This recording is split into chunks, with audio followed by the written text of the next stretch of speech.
everyone, I'm Jacob. I play Tithla. She's a ranger. Tithla's in Barovia because she's tagged along with some friends and somebody needs to look after them. Hello, I'm Josh, and I shall be playing Killian Maxwell, a elf celestial warlock who has been travelling around Barovia for a little while and has joined up with the Tempest Guild to try and find his place. G'day, my name's Tom. I'm playing Jonor, the Aasimar divination wizard. He is here to find the best and the worst of this world, and he's doing it with a bit of naivety and optimism. Hello, I am Raph, and I'm playing Styx, who is a Gloomforged Paladin, on the journey of rediscovering themselves, quite literally, in the land of Barovia. Hi, I'm Ash. I play Axel, the gnome fighter, and I'm a master of the shield and a master with Trident. Hi, I'm Matt. I'm playing Blood Gorson, Path of the World Tree Barbarian. Hi, I'm Haz, and I'm playing the character of Theodore Ursa, Satyr, Circle of the Moon Druid. And I'm Owen, the Dungeon Master of our Curse of Strahd 5th edition campaign. A warning, gentle viewer. Curse of Strahd is a horror-themed Dungeons & Dragons campaign, which means you may hear adult language or adult themes throughout this episode. Hello everybody. Hello.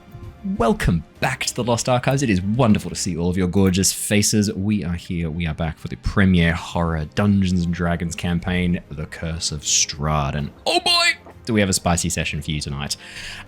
Everyone's here. We're already rock and roll. We ended on a bit of a cliffhanger last week. We're going to be jumping straight back into the action in the midst of combat. Let me do a recap. In terms of fun news to share behind the scenes, not much crazy to share. We're just very excited to be jumping back into Curse of Strahd as we near the end of our campaign. I'll be releasing some more information about the Cosmere TTRPG, so keep an eye on the Discord if you're looking for updates. We've pretty much abandoned Twitter/X at this point. I will probably delete our account in the next little bit. That place is a cesspool, man. Fuck that. We're out of there. Maybe just hang on to it so no one else can use the name. Oh, true. Yeah, good call, actually. No, never mind. I'll just leave it and refuse to update it anymore. That'll be the way to go, right? We'll just let it be. But yeah, a little known Maisie Peters podcast that I reckon is just going to jump straight to the Lost Archives. That's a good point. That's a really, I need to be worried about that. Jacob would absolutely. I don't know what you're talking about. I only know well-known Maisie Peters podcasts. Oh, fair. Well, so yeah, okay. But yeah, if you're interested in keeping up with all the news and all the updates, make sure to jump on the Discord. That is kind of where everything is nowadays. It's just easier to keep it all in one space. We love that. But yeah, that's all my fun news to share. Before we jump in, anything fun before we do the recap and jump in live? No. Cool. Sweet. Let me do the recap. Let's get this up and running. I'll quickly close all of my notes. I was showing off all the spren. I've made a complete... What would you call like a dictionary of spren? What would that be? Like an almanac of spren? A sprenchery. A sprennery. A sprennery. A sprenagerie. Okay, I have made, and this is a resource you'll have access to, I have made a document that contains every single spren that's ever been mentioned in the Stormlight Archive, their description in the physical realm, their description in the cognitive realm, and what draws their attention and what other things they do. Just because, you never know, might need it. Who knows? The overlap between you and Shalon is getting to be like... The Venn diagram is just a circle. Yeah. I think of myself as Axes the Collector at this point, right? Like I'm just cataloging every spren. I'm going to go get absolutely wasted and try and look for, what are the drunk spren called again? Sud spren or something like that? Ale spren. I'm going to go hunting for them in a minute. Just go absolutely shit-faced, try and find them. These are some very niche references to Cosmere lore right now and characters. Let's try a recap. Let's do Curse of Strahd. Characters that occurred only in between chapters to serve as... Yeah, in 3 pages. Yeah. All right, let's do our recap. Let's jump into the session. Our series has been following the adventures of the Tempest Adventuring Guild, Theo, Jonor, Tithla, Styx, Killian, and new allies Blood and Axel. Having become trapped within the realm of Barovia while searching for some missing adventurers, the team are now battling Sergei's forces outside the Abbey of St Markovia. With Sergei's full undead might now bearing down against the Abbey, the team have made a deal with Strahd to keep the undead horde busy while he takes on Sergei at the Amber Temple. Standing atop the outcropping at the edge of the mountain pass, the team looked down at the village of Kresk, now sitting empty in the valley below. Suddenly a lone horn sounded. the tone echoing through the still night air as the clouds above parted, allowing the bright light of the moon to shine upon the land. Cracks began to emerge in the earth, vast seams splitting open as a multitude of bodies poured out and began to scuttle toward the mountain pass. These undead humanoids were not alone, however. The team looked on in horror as a vast, rotting draconic form pulled itself free from the broken land and took to the wing, armoured figures clinging to its side as it rose into the air. Sergei's army had launched their assault on the Abbey, and the team leapt into action, destroying some powerful necromantic creatures and holding back a terrifying undead hydra. Taking on these dangerous foes, the team were able to slowly dispatch the monsters while the mongrel folk and allies of the Abbey whittled down the undead foot soldiers. The arrival of the Dracolich, however, soon turned the tide of battle, its necrotic breath dealing heavy damage to most of the party. We left off last session in the midst of combat. Styx and Theo astride the undead draconic form while Axel hacked away at its legs, while Killian, Blood and Tithla took out the remaining necrotic creatures. And that is where we left off last session, and we will be jumping straight back into the action. I will bring us across to the map layer where we are in the midst of initiative, and I believe we were up to Tithla's turn. Tithla. I'm so lucky that I just opened up the map to realize that, yeah, you were about to say it was my turn, because I was not tracking that prior to this. Well, the good news is, you have a second while I quickly describe the state of the battlefield at the moment. The Dracolich is currently climbing up the side of the small lowered section in front of the Abbey, a hollow section where fruit trees have been grown. The Dracolich bursting through this makeshift orchard as it approaches the lower wall of the Abbey. A massive spectral fist covered in veins is beating the shit out of the dragon as Jonor concentrates holding his hand aloft, the magic summoning Jonor's Rage Fist. Meanwhile, Styx has vanished from view, having been swallowed/dove into the gullet of the Dracolich. Theo, in Beorn form, charging up and down its spine, breaking through these rotting spikes, and Axel hacking away at its feet. Over towards the gateway of the Abbey, we can see, what we can't see, but hidden underneath a veil of darkness is Blood, having quickly enjoyed some magical drugs at the end of last session, unleashing a hunger of Hadar centered on himself that he is immune to, as the black powder that he snorted is now leaking from his skin as dark shadows attacking everything around him, which is a problem for Grinner, Luther, Killian, and Sen, who are all in the zone of this dark energy, this cold darkness, along with the Yokol, this sort of mass of slimy tendrils and nervous system that was summoned by a lovely viewer last week, just to really fuck with you. Jonor's currently hiding behind the walls of the Abbey like a little bitch, controlling his hand from afar. Right. And Tithla is doing her best to help out the mongrel folk troops stop the advancing horde of undead skeletons, archers, and mages. So, was that enough of a? That was fantastic. Thank you Perfect. very much. Well, you're welcome for the opportunity to do that. So that I'm going to hand you an interruption there, Tithla. No, you're good. You can carry on. I'm so sad. The Yoklol. Yeah. Something about thing. Is that? Can we see into that? Yeah. So currently, everything inside the Hunger of Hadar it's heavily obscured. So trying to see something in is as if you are blinded, unfortunately. Oh, okay, cool. That's fine. Well, we just won't worry about that then.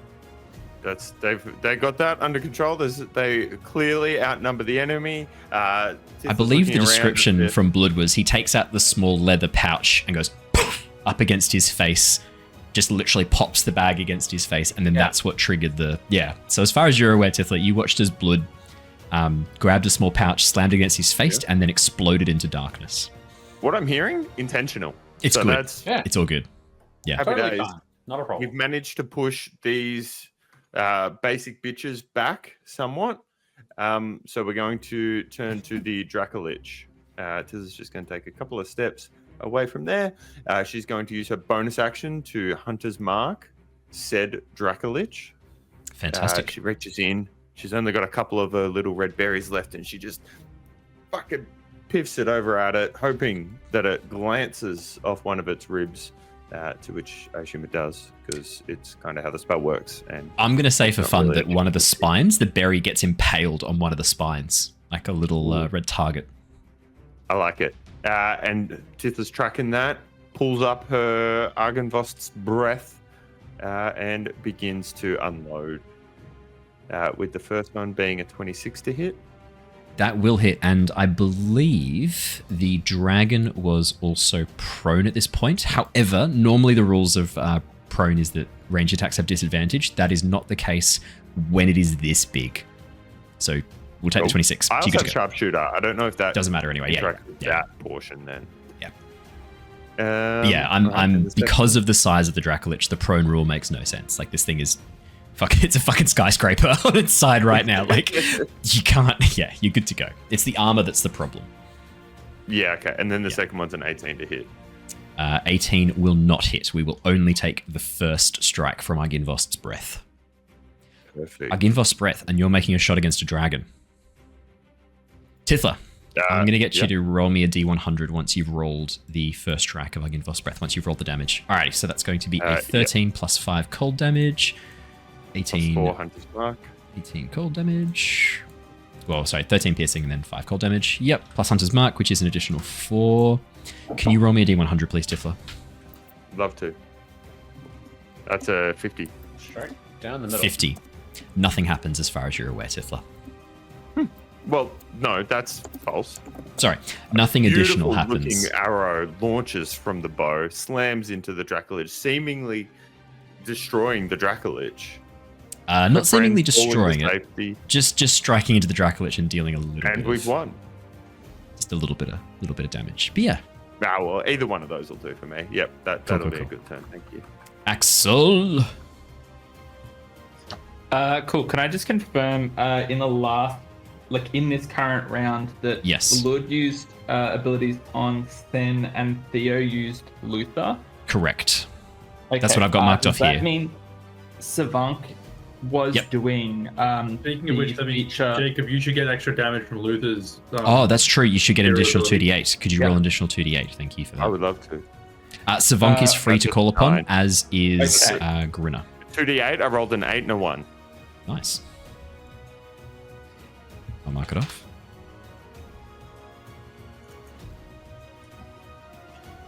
Alrighty. Ash, me boy. Okay.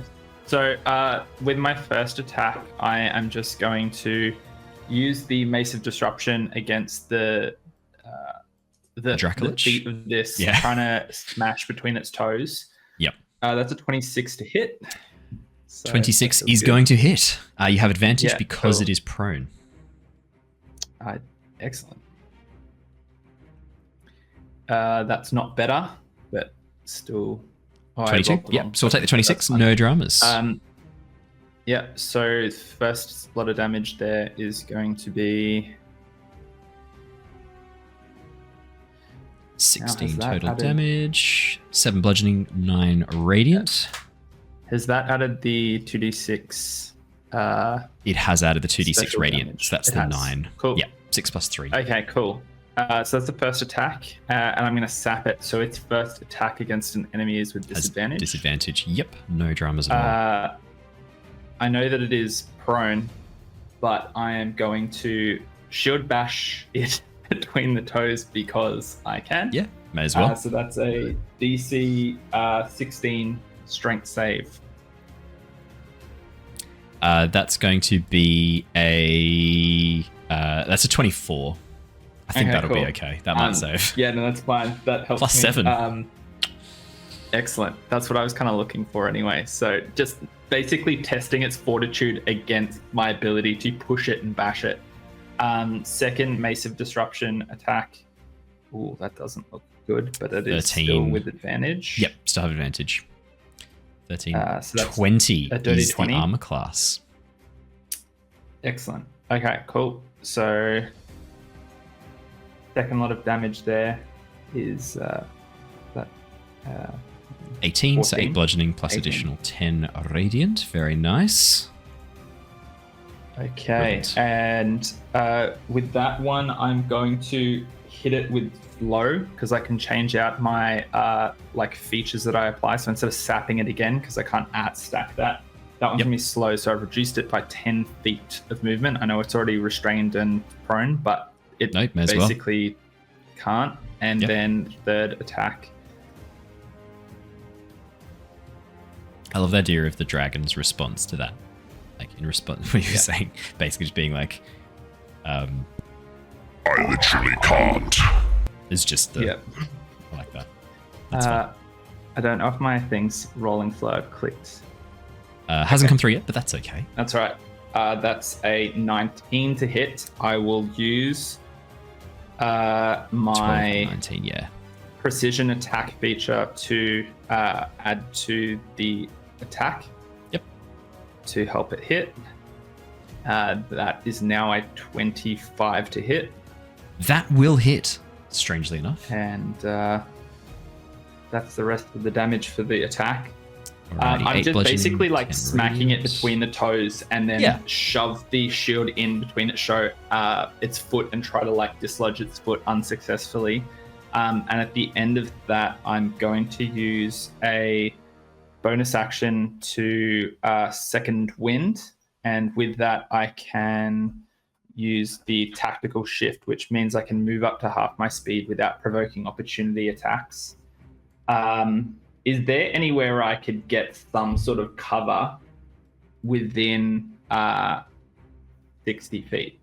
I've used no movement yet, and I can move. Let's have a look. So the guard tower up towards the top of the map there is probably a fair bet. I'll ping that for you. That would be within 60 feet, I think, isn't it? Let's have a quick peekaroo. Yep, you could get just in. You could get just inside the guard tower there, pretty much. Yeah, you could rush inside the door of the guard tower up towards the north there. Okay. That would be good cover. That'd be your best cover. Otherwise, you could run back towards the gates where Jonor's hiding. You can get. Where could you go there? Yeah, you could get just in. Just running through the Hunger of Hadar doesn't Tactically positioned. Yeah, tactically positioned.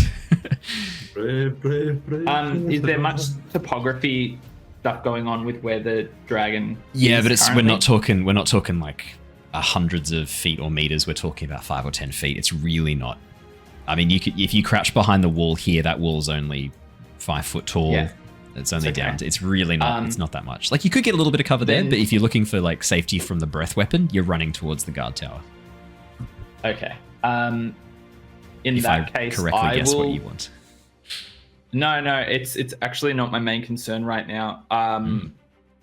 It's a mixture of things. It's just trying to be tactical, I guess, in a sense. I think what I will do is I will see that as an opportunity to run essentially away for a support and recognize that this is where I need to be. And instead, I will use that movement to basically move myself around, like basically just continuously like encircling around and trying to find better positions around the dragon as I move around. I got 60 feet, so I'm assuming that I can just kind of continue to be moving around through that For sure. turn to get a better opportunity, a better location as it's like, trying to stomp around and find its footing and flapping its wings. That's 100%. all my turn, except for I would like to activate one of the features. Does anyone have a recommendation? Look, worst case scenario, you can also spend your points 1 for 1 to boost the pluses. So like at the moment, you could spend your 5 points to add +5 to the battle check at the end of the round if you wanted to really boost that. So you don't have to necessarily call upon the allies. You can also use those points to just give flat bonuses at the end of the round. I'm trying to see if there's anything that's going to help either Styx or Blood in their current threat. Good question. Theo is also on top of the dragon. He is. On that's top is true. not concerning to me right now. It's not as concerning as being inside, let's be honest. To be fair. People I make can choices. hear him sizzling. Is there anything I can do heroically with those points to give some sort of boon to Blood or Styx as a Battle Master fighter? Not so much. I will have a bit of one of the things I'm doing. Obviously, we're playtesting some homebrew rules here. One of the things I'm going to do is play around with other uses for them. I think giving like inspiration or advantage on the next hit I don't mind either, but I've got to have a bit of a play around with the balance of it, because at the moment That's I okay. need to make sure that it's balanced with the heroic allies, so it's always it's always a tactical choice which one you pick. So at the moment we're locked into what we've got, but the next time Yep, we play with that's this okay. system, and this won't be the last time we play with this system, because I can incorporate the system into Stormlight Archive so easily, and that was the whole reason we're playing with it now. So yeah, you'll be seeing this again. Cool. I'll just add a +1 to our battle check then, using one of my points. Yep, you can spend all of them. If you wanted to spend 5 for a +5, you can. But if you just want to spend 1 for a 1, it's always proportional. Like, you can spend as many as you want. Okay. As a battle master in this current situation, how do I feel like the tide of battle is looking currently? Do you want to make me a really quick perception or investigation check and see what Totally. you feel? That's a really good call. That's a 22. 22. Okay. There are still more of the undead forces than there are the mongrel folk. However, it does look like since the last round, the mongrel folk losses have been they've been slowing steadily throughout the tide of the battle. At first, the undead looked like they were going to sweep over, especially when the Dracolich was dropping off more and more. But now the Dracolich is locked into combat with you. There are no more fresh soldiers coming in for the undead. The mongrel folk are just starting to turn the tide of battle now. They are still outnumbered and they are still outgunned in terms of weaponry and in terms of combat experience. But your allies have been doing a really good job of boosting their performance each round. So I'd say at the moment, it's leaning more towards fairly evenly matched, maybe a very slight tip of the scales in favor of Sergei's forces. But it was an overwhelming tip of the scales in favor of Sergei's forces at the beginning of this combat. So you guys have done really well. Like, there were almost 3 times as many undead as there were your forces. That number is almost equal now. Like, there's still more of Sergei's, but it's getting closer. I'll spend all 5 of my points to tip the mongrel folk into some sort of thing, calling upon my experience as a battle master and calling out maneuvers and actions as I'm circling the Dracolich. I love it. That's into my turn. Done. At the start of the Yokol's turn, it is inside Hunger of Hadar. It needs to make no, it just takes cold damage straight away. Blood, could you please roll me 2d6 for your drug-induced Hunger of Hadar? Yeah, the wines are paying dividends. Hunger of Drugdar. It's all coming up. Is it 2d6? Yep. 2d6, cool. please. That's going to be an 8. 8 points of damage. Touchdown. The Yoklol, you don't see this, obviously. Oh, no, Blood, you're immune to the effects of the Hunger of Hadar. You can see everything inside of this. So the darkness has no effect on you. As you look at the Yoklol, you watch as a whole section of it freezes solid as the blackness begins to seep through its skin, through its sort of weird, sinuous musculature. And a whole section of it, a large portion of its upper torso and these tendril-like arms, freeze solid and then shatter into pieces. The Yoklol can't see. It's going to make a random roll to choose its direction of movement. What do we got? 1, 2, 3, 4, 5, 6, 7, 8. Okay, let's roll a d8 and see which direction it's going to go. See if it can bump into anyone. 5. 1, 2, 3, 4, 5. Blood, you watch as the Yoklol moves right past you and bumps into the side of the gatehouse before spinning around and flailing about chaotically. It is going to try and make a...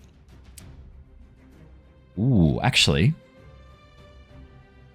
It's actually going to do something a bit weird. You watch as the Yoklol brings its tendrils in close and then turns into gas, breaking apart into this gaseous form that begins to... Yep. It casts gaseous form on itself, has an at-will gaseous form. Casts gaseous form on itself as it turns into a misty cloud. And then you watch as it slowly flies out of the cloud of cloud of darkness emerging behind the walls inside the zone of control here. Yeah. It is not going to turn back. It is going to stay in its gaseous form for the time being, and it is going to use some of its hero points to summon a heroic ally of the enemy. Oh no. Yeah. It's going to summon the Shade of Lady Wachter. You watch. This is a bit of a callback, but you might remember a certain leader of the town of... Not leader, but like one of the nobles of the town of Vallaki, Lady Wachter, who died awfully to that fireball spell from a certain gnome. You watch as rising from the ranks of the undead army, a woman, her hair and skin aflame, perpetually burning with these dark red, almost translucent fire, flies up into the air, lets out a banshee scream, and flies down towards Raph. Could you roll? What's that? 2, 4, 6. Could you roll a d8 for me, mate? Yes. And flies down towards Tithla. Yeah, Tithla. bring it. Tithla. That's not who we wanted that to go to. Lady Wachter is going to use Possess on you. As Lady Wachter flies towards you, her hands reach out, grab your mouth, pull your jaw open, and then she flies down your throat. For a moment, you watch as Tithla twitches uncontrollably. Yeah. And then as Tithla's eyes begin to glow red and fire begins to envelop her in this strange red aura. Tithla, could you please make a wisdom saving throw for me? Oh, Tithla. You might have to do Very that one wide. later. He's not here. That's a 10. 10 on the wisdom saving throw. That's not too bad, but it's also nowhere near what we needed for you to pass on this one. No.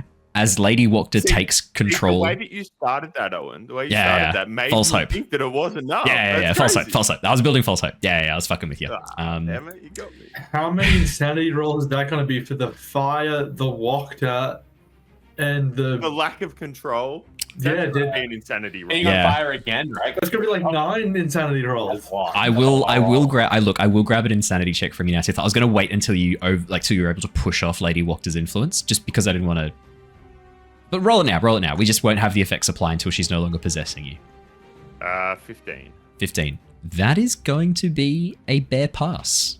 Given that there are 3 triggers here, it's not going to be a crazy high DC. But as Lady Wachter opens your mouth and pulls herself inside of you, you don't see the flames enveloping you in a fire. I stand by it. You don't see the flames enveloping you in a fiery aura. I feel it. You feel it for a second, and then your vision goes dark, and that's the last thing you remember, Tithla. You watch as Tithla's eyes begin to glow red as Lady Wachter turns around and begins looking at each of the party.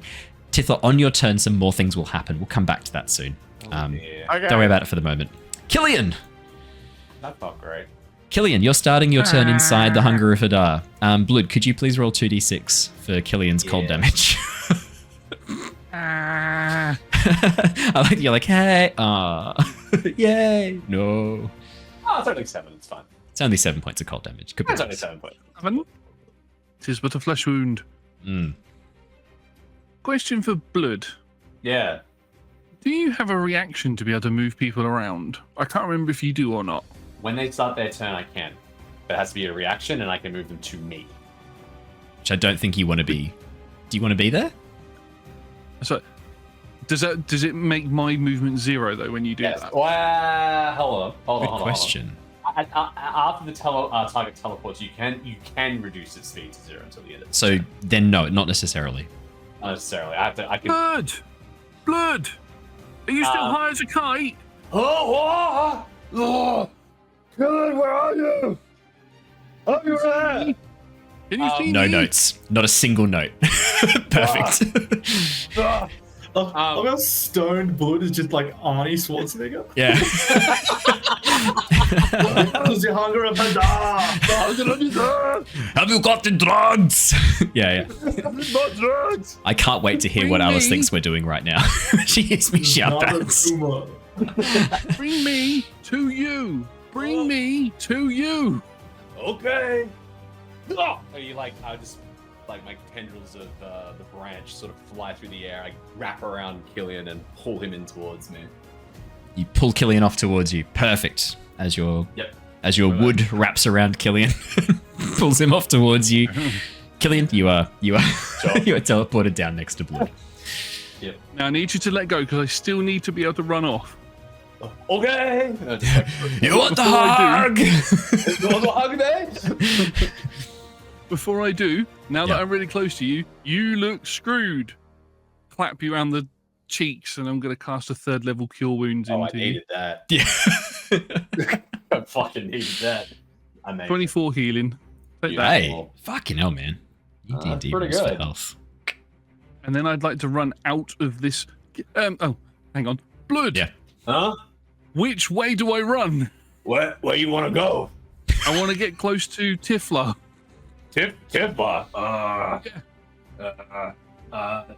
Blood points like west, or like he just points in the direction of Tithla.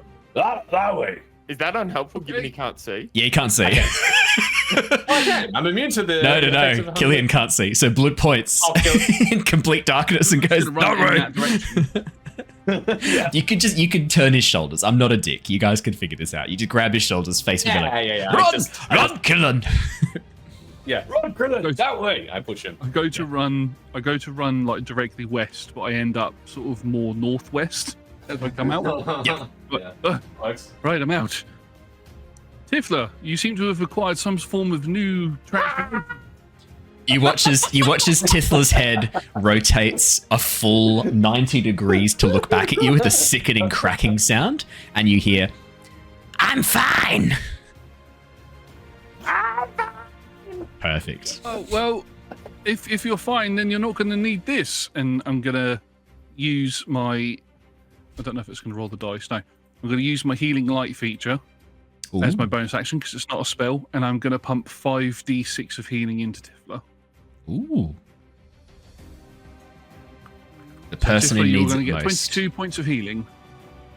Sorry, how much? 22. Cool. The That'll fact help that the baddies. that's as good as your third level Cure Wounds is kind of nuts. Like Cure Wounds, that's nuts, man. Cure Wounds But got I can such do a Cure nice Wounds a buff. couple more times, whereas I've only got one more d6 to do that Healing Light again. That's what I mean, though. It's crazy that Cure Wounds, you can just pump that bad boy out, and it's almost more healing in this instance. That's crazy. Yeah. And Just that's my turn. I've got nothing else. Styx, me boy! At the start of your turn, could you please make me a Constitution saving throw? I guess. You have been swallowed by the dragon. You do have a birthday inspiration, do not forget, if you need to spend that's an it. important inspiration. 18 Styx, that is a pass. As the necromantic energy swirling around you inside the gullet of this creature threatens to overwhelm you, to draw the life force from you, you grip your sword tighter, calling upon the powers of the sun, and as light blazes around you, you banish the darkness that was threatening to overwhelm you. For now. Good. Kind of. So I do have a couple questions. Yes, me boy. First one is actually more of a theoretical thing that I just want to understand from These a are always game good. concept. I'm in. Yeah. So I was surprisingly, I was actually doing some research into Styx as a character and what magic options. You he say actually research, you had. mean you just looked at your character sheet. Like, let's not dress it up too what? fancy. No, he found the long rest button. Yeah, he found the long rest button. I did. I did. It turns out I had to log Yeah. in. Yeah. Nice. Yeah. So there is a particular spell that Styx can get called Magic Circle. Yes. What I'm curious about, this isn't going to take any effect in this battle because I don't have it, but I do want to Yeah. understand. It's a 10-foot radius, 20-foot tall cylinder of magical energy that I can center on a point on the ground. Yes. The gist of the spell is I can either stop creatures from entering it or stop creatures from leaving it Correct. at will. If it was such a giant creature as a dragon like this, and I did that spell and I had the minute to cast it on the ground, and it was kind of in and out of the dragon, what would happen? I would argue that the dragon would be locked in place.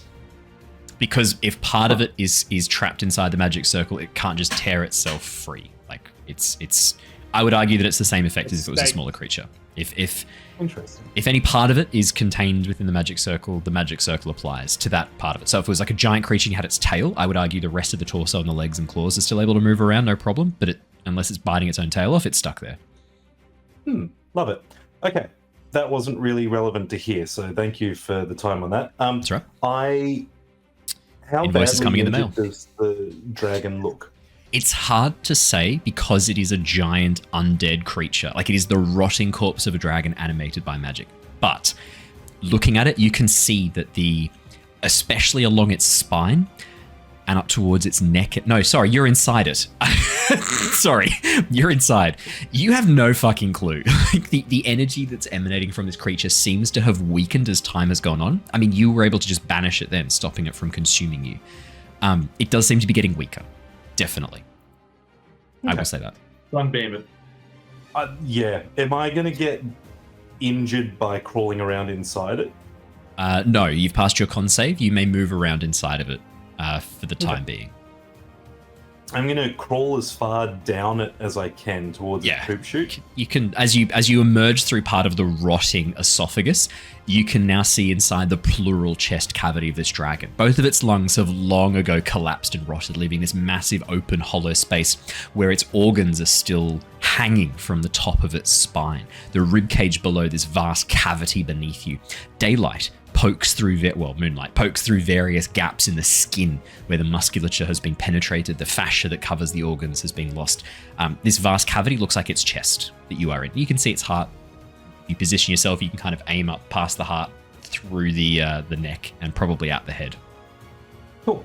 I'm going to use where its ribs attached to its spine like monkey bars and climb as far through it as I can. Can I grab a quick athletics or acrobatics check? Your choice, just to see how this goes. Hell yeah, you can. As you watch Styx drop through the rotten chest cavity and just emerge outside underneath it. Oh, he's really bad. That's a 4. Bad.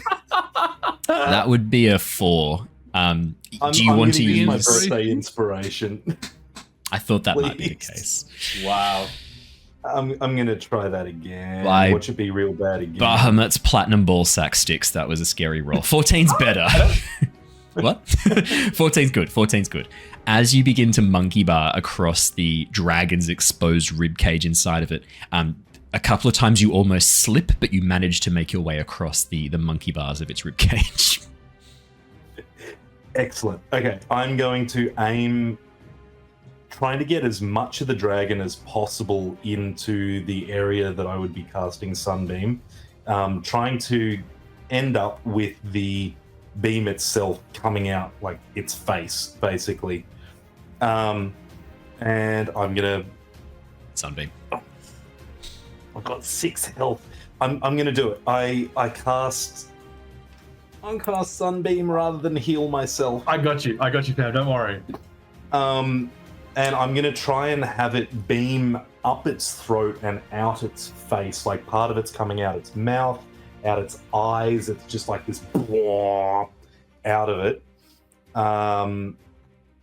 And I realized because I don't actually have Sunbeam, I've got it open. It means that I can't make it happen. So that's okay. It's a con save anyway. So you just need to roll 68, which you can do from the Roll20 screen if you like. If you click on the little dice icon. Doing that. Yep. You can just hover over. I'm rolling a con save. That con save is a 10. It has a +6. I rolled a 4. I am going to use the inspiration that I got from chat to re-roll that. You don't have to. You know that, right? I know. It was I don't cool have to. when you didn't do that. Yeah, you had friends when you didn't do it. It's worse, isn't it? It's worse. I got a 2. Yeah, that's a shame. That's a bugger.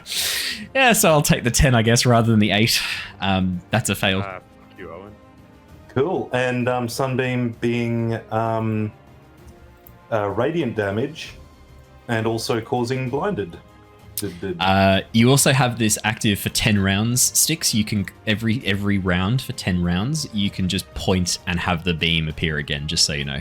Like it's an ongoing like whatever you want. Like given that I'm inside it and given everything that's happening, I would like to make a request, and feel free to shoot this down. Yeah, you want to burn all 10 uses of it in one like Kamehameha up through the gut. I mean, as amazing as that would be, I not what you're asking. That's a thing, but I would actually like, rather than me being able to pinpoint where the light goes, given that it's channeling out its mouth and eyes, I want the head itself to be beaming wherever the fuck it's looking, basically.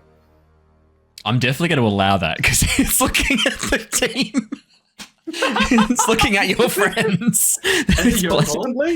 Constantly? Okay, That it's maybe planning, that was a terrible idea. That it's planning I to blame the meme attack. for that one. No, it's all right. It's the what's the length of the beam? 60 feet long.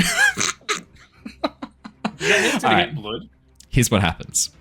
Can we go back to when Raph wanted to Kamehameha it? Styx, Yeah, as you hold aloft your sword, as you lower it down in front of you, your chest cavity, the plates begin to click open. Acting on instinct, you turn it so that the gemstone is directly over your core as you slowly insert it. So the gemstone is touching the very middle of your this like constructed crystal covered in plates that slowly move away.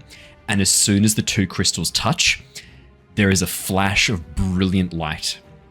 For a moment, for everyone else, for Styx, everything goes bright white and you lose vision for a few seconds. For everyone else, you watch as suddenly everything goes still for a moment. The sound of combat clashing, the cries of alarm from the mongrel folk suddenly go quiet as the Dracolich freezes in place, and as it slowly begins to turn its head to look down over its shoulder, you watch as light begins to split the seams across its skin. And then with a sudden burst of noise, a sound like thunder, you watch as the dragon suddenly throws back its head and light explodes from it. Its lower jaw is ripped clean off by this explosion of light. You watch it is vaporized. The upper teeth, part of them, burned away as the dragon throws back its head and screams, its roars overlapping with the sound of that radiant energy, this thunder suddenly echoing from inside its chest cavity.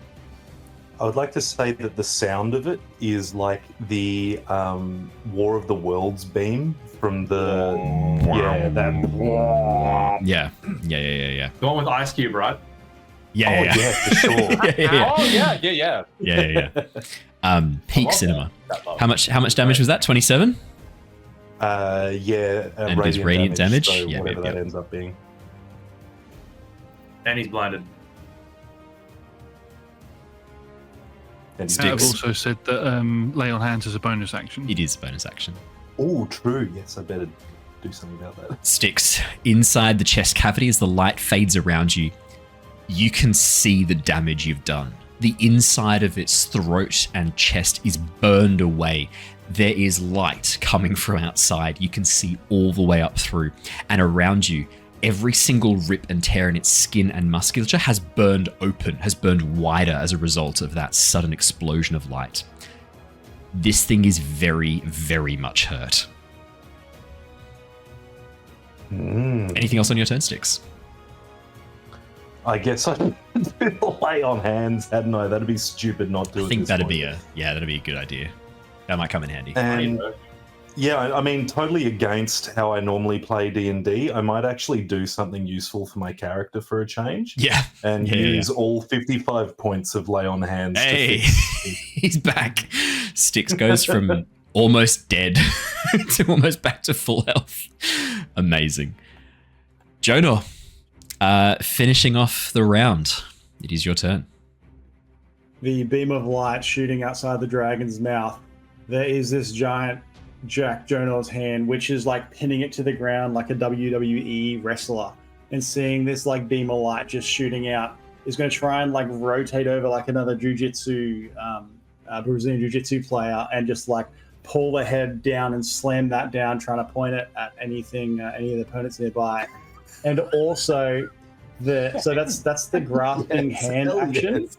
Yeah. So not only does he deal 46, and there's the higher level casting, there's another 2d6 on top of that, does the squeezing of the neck of the dragon bottle in more of the light, so it So does it's more damage than squeezing. It's a single blast of light from the sunbeam, but if you're holding it and bottling it in and Styx activates this again, fuck yeah, it does. Just moving it around like a fireman's hose. Yeah, but if you were to like close the throat so the light couldn't break free, yeah, I would argue that would keep more of the light contained within the dragon and do more radiant damage. I'd argue that. Yeah, That's exactly Brazilian jiu-jitsu, just good old chokehold. choke them so the so light that's exactly inside what- can burn free. I've been doing martial arts Go for very that. differently. Yeah. Yeah. You've been doing it all wrong, Owen. All You're wrong. missing the part with the sunbeam. That's Yeah. So do I need to make a So- save for the hands attack, or is it against the armor No, class? because there's no damage on the grabbing, like the grappling, and the following rounds there's the damage. So that's 13 and 11 force damage, and as he's like rotating around, there's like the squeezing. There's like a little WWE, like 1, 2, 3, as this like radiant damage gets like burnt into it from Jonor's Aasimar heritage. That'll be another 4 radiant damage on top of that. Done. Let me mark that off.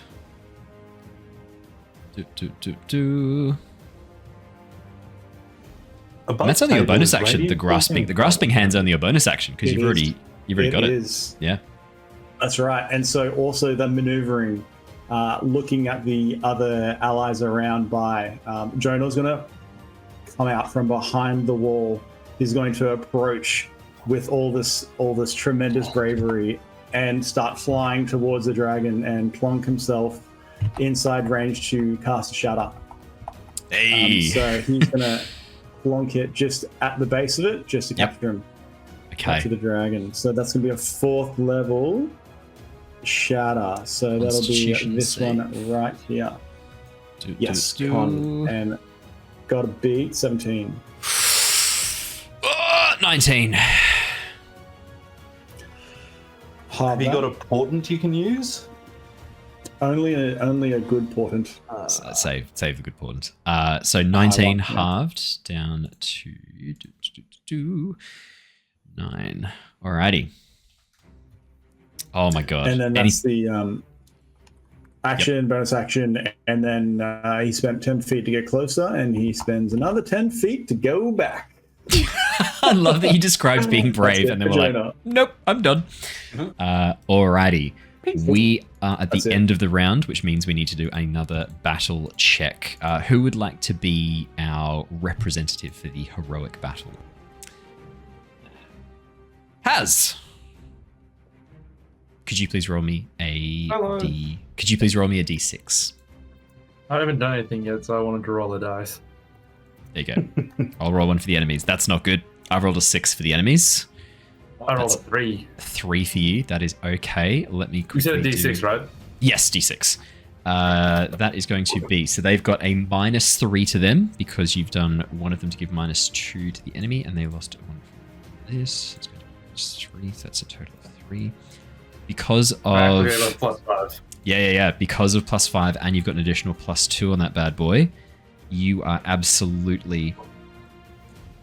That is going to be a difference of 5 total. Okay, because of the difference in combat forces of the enemy as well. Okay, that is going to be 5 more damage to the enemy. You watch as the mongrel folk, buoyed by this sudden explosion of light from the Dracolich, let out a cheer.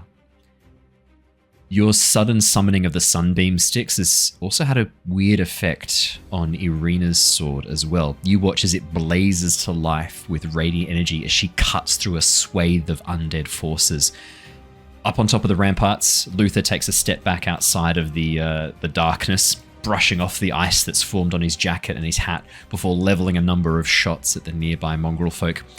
The mongrel folk near you, Tithla, inspired by your action and heroics a moment ago, rush forwards and attack unaware of the danger they're now in as you stand behind them, ready to betray them. That is going to be a loss. A loss for the undead forces, for Sergei's undead forces. They lose, fair chunk of their health. At the top of the round, Blood. It's your go. Yeah. I don't know what Blood's gonna do right now. He sees Tithla acting a bit weird. Killian is sort of hanging out. I think Blood is just going to. I can see the Dracolich, right? Oh yeah, you can see everything. I can see everything. You know, Anything you it's just see the black- too much right now, Blood, Yeah, as your really. drug-addled brain starts presenting you Yeah. with like hallucinations of spinning orbs of color, red streamers rising from the ground around the soldiers, almost in anticipation of the oncoming battle. Yeah, I am exhausted, so that's not great. I can move 35 feet since I have to take a -5 penalty because I'm exhaustion. As I run, I'm going to run just 35 feet. I can dash actually as a bonus action. Don't forget about the yokel. Yeah, I know, but I don't want to move in to the yokel. I mean, maybe I could. Yoklol. The yokel. Yoklol. Because we've got a gate in the way there too, haven't we? It is currently It's open. isn't it? Yeah, it is currently open. Oh, okay. Because you guys have all rushed out through that gate. How is the yokel looking? It Aside looks from like being it's gaseous. yeah, pretty hurt. Large sections of it are missing. A portion of its upper torso and tendrils around its shoulders have been turned to ice and shattered. It's not looking happy. I have a question too. Yeah. So from between this fight and the fight we had back at with the Death Shepherds, yeah, have we had a dawn? Are we saying that we get anything that's affected by the dawn gets recharged, or is there only a long rest? We're doing it as per the dawn, kind of like with the hours. It's not yet dawn, unfortunately, but it is soon. Okay. Like we're talking hours away from dawn. Sure. This attack has happened in the middle of the night. Yeah, I guess my point was I was wondering if I could use the lightning javelin, because I already used it on the Death Shepherd, so not just yet. It recharge by now. Okay, that's good to know.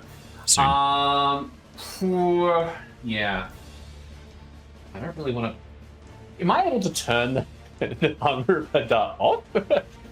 You don't think so? Oh, okay, sick. Fuck.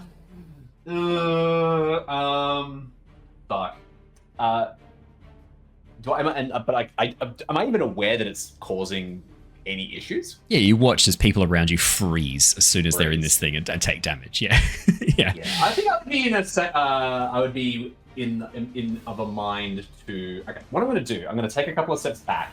I'm going to give. You watch as Killian... the hunger follows you, the darkness sphere moving with you as you take a few steps back. Fantastic. I'm going to move a couple of steps backwards. I'm going to give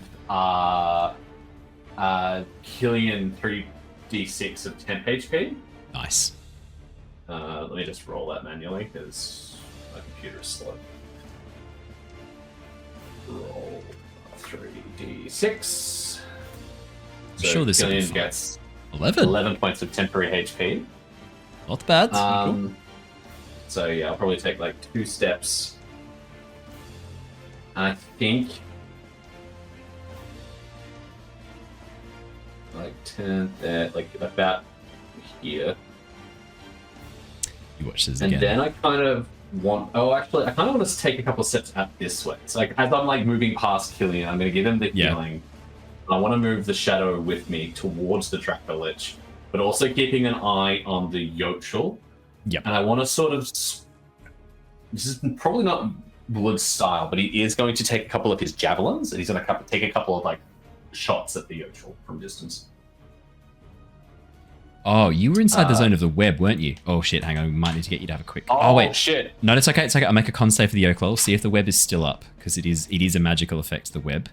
Oh yeah. It's not. It's literal thing. So I'll make a con save because you dealt a fair bit of damage to it before. Yeah, that's a fail. The web's gone. The web's gone. Fail. No. Oh good. That's handy. I forgot about that. It's a 3. That's Web's cool. gone. In that case, shit. Amazing. Yeah. No, that's gone. Yeah. I'll just use. I don't actually have. Do I have javelins? Sure. Fuck. You'd have a couple of javelins. Yeah. Cool. I'll just throw a couple of javelins. I'm gonna throw a javelin at it. So just roll a quick roll. 1d20 plus.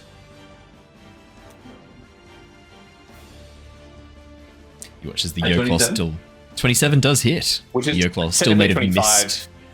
Gotta take I can have a -2 to my d20 rolls. Still 25. Still hits. You're aiming at the Dracolich, right? I was aiming at the Yokel. Yokel definitely hits. 25 absolutely hits. Easily hits. Even made a mist still hits. That's going to be 1d6 plus 8. For 11 points damage. 11 points of bludgeoning damage, you said? Slashing damage. It's piercing damage with this javelin. Piercing damage. So that is halved down to 5 because it has resistance to it while it's in its gaseous form. Blood, how do you want to do this? It's got 4 hit points left as you throw the javelin. Yeah, how do you want to do it? Blood is kind of in this like stupor of like the drugs, not knowing what's going on. It's like this battle frenzy, and he's kind of like stumbling around, kind of wanting to fight the Dracolich, but also realizing that that threat that it dealt out some pretty decent damage is sort of like positioning in behind him and getting in amongst his friends. So he kind of like stumbles around, looks towards the Gochel and the gate, and just like grabs one of his javelin and just like hurls it like as hard as he can, just trying to like do as much damage as possible, realizing that like throwing a javelin at a gassy cloud is probably not the smartest thing to do, but he doesn't think, he just acts and just throws this thing as hard as he can to try and just kill it. As the Yoclaw puffs out of existence, killed in its gaseous form and just turning into dust, you watch as the javelin continues flying over the heads of some of the mongrel folk reserve troops and glancing off a wall as one of the mongrel folk reaches down and picks up the javelin and calls out to you, Blood, "Gas Slayer!" Oh! And then I grab another javelin, spin around this time towards the Dracolich and throw another javelin at the Perfect. Dracolich. Yeah, let's do this. Go. Cool. Roll 1d20 plus 9. The mongrel folk begin to gather, buoyed aloft by the victory against the... Okay. Blood. Yeah, that's cool. Roll me some damage. You'll be dealing an additional 8 on top of this because of the... Sorry, additional 6 on top of this because of the maximized dice roll. So whatever you roll, just roll it normal and then we'll just add 6 to whatever your roll is. Shame I'm not using my javelin a lot. That would have been much better. But, Damn. that's okay. That would have been nuts. Yeah. No, well, that's okay. That's still pretty good for a javelin throw. 16? 18 points of damage. 18? Oh, 16, No, 16, yeah. because it's, plus 6, 16. Yeah. As the javelin flies towards the Dracolich, you watch as it sails directly through one of the tears that have opened in its side from Styx's unleashing of radiant energy and disappears inside its chest cavity. Styx, you watch as a javelin flies through a hole in its chest cavity, narrowly missing your ribs and striking into what looks like maybe the liver of the Dracolich. As the skin bursts on this organ, you watch as a dark, viscous ichor pours through, drenching the interior chest cavity, the pleural cavity of the Dracolich with this disgusting black ooze that slowly begins to leak out through those drops in its underside. Blood, you watch as, black ooze begins to leak out from its skin around its chest. With my remaining movement, I'm going to use 15. I think I probably use like 10 or 15 feet of movement to just kind of stumble around. I'm going to use my remaining movement to move, let's say, 15 feet down the embankment. Pretty much want to get like almost within range of the Dracolich, but I want the Hadar mist to like follow me. Yeah. I want to try and like do some like damage to the Dracolich with this. Ooh, I'm going to say it's just in range because of the way the circle kind of works. It's just in range. Okay. Yeah, I mean, I've got an extra 5 feet. I can just do it effectively. Did you want to spend any hero points, Blood? We're all fresh and ready to go. We're all fresh and ready to go, so everyone is free. Everyone is there to be called upon. You know what? I have been using Sen pretty regularly. Reliably? I don't think I will reliably. Yep. I think I will just use my hero points to just usher words of encouragement to the our forces. Do you want to use all 5 hero points, or you've got 5? Yeah, cool. Let's use 4. Let's use 4. Done. That'll leave you with. I'll keep 1. No problem at all. At the start of the Dracolich is rushing down the hill, axe in hand, and he just goes, "We have this, for Meloran!" And I just like, Meloran! We just see this big shadow, and you shout for Meloran. You just hear for Meloran as this dome of darkness moves around and then runs down the hill. Yeah. Doesn't make any sense. The Dracolich at the start of its turn has to take 2d6 cold damage. Could you roll me 2d6 cold damage?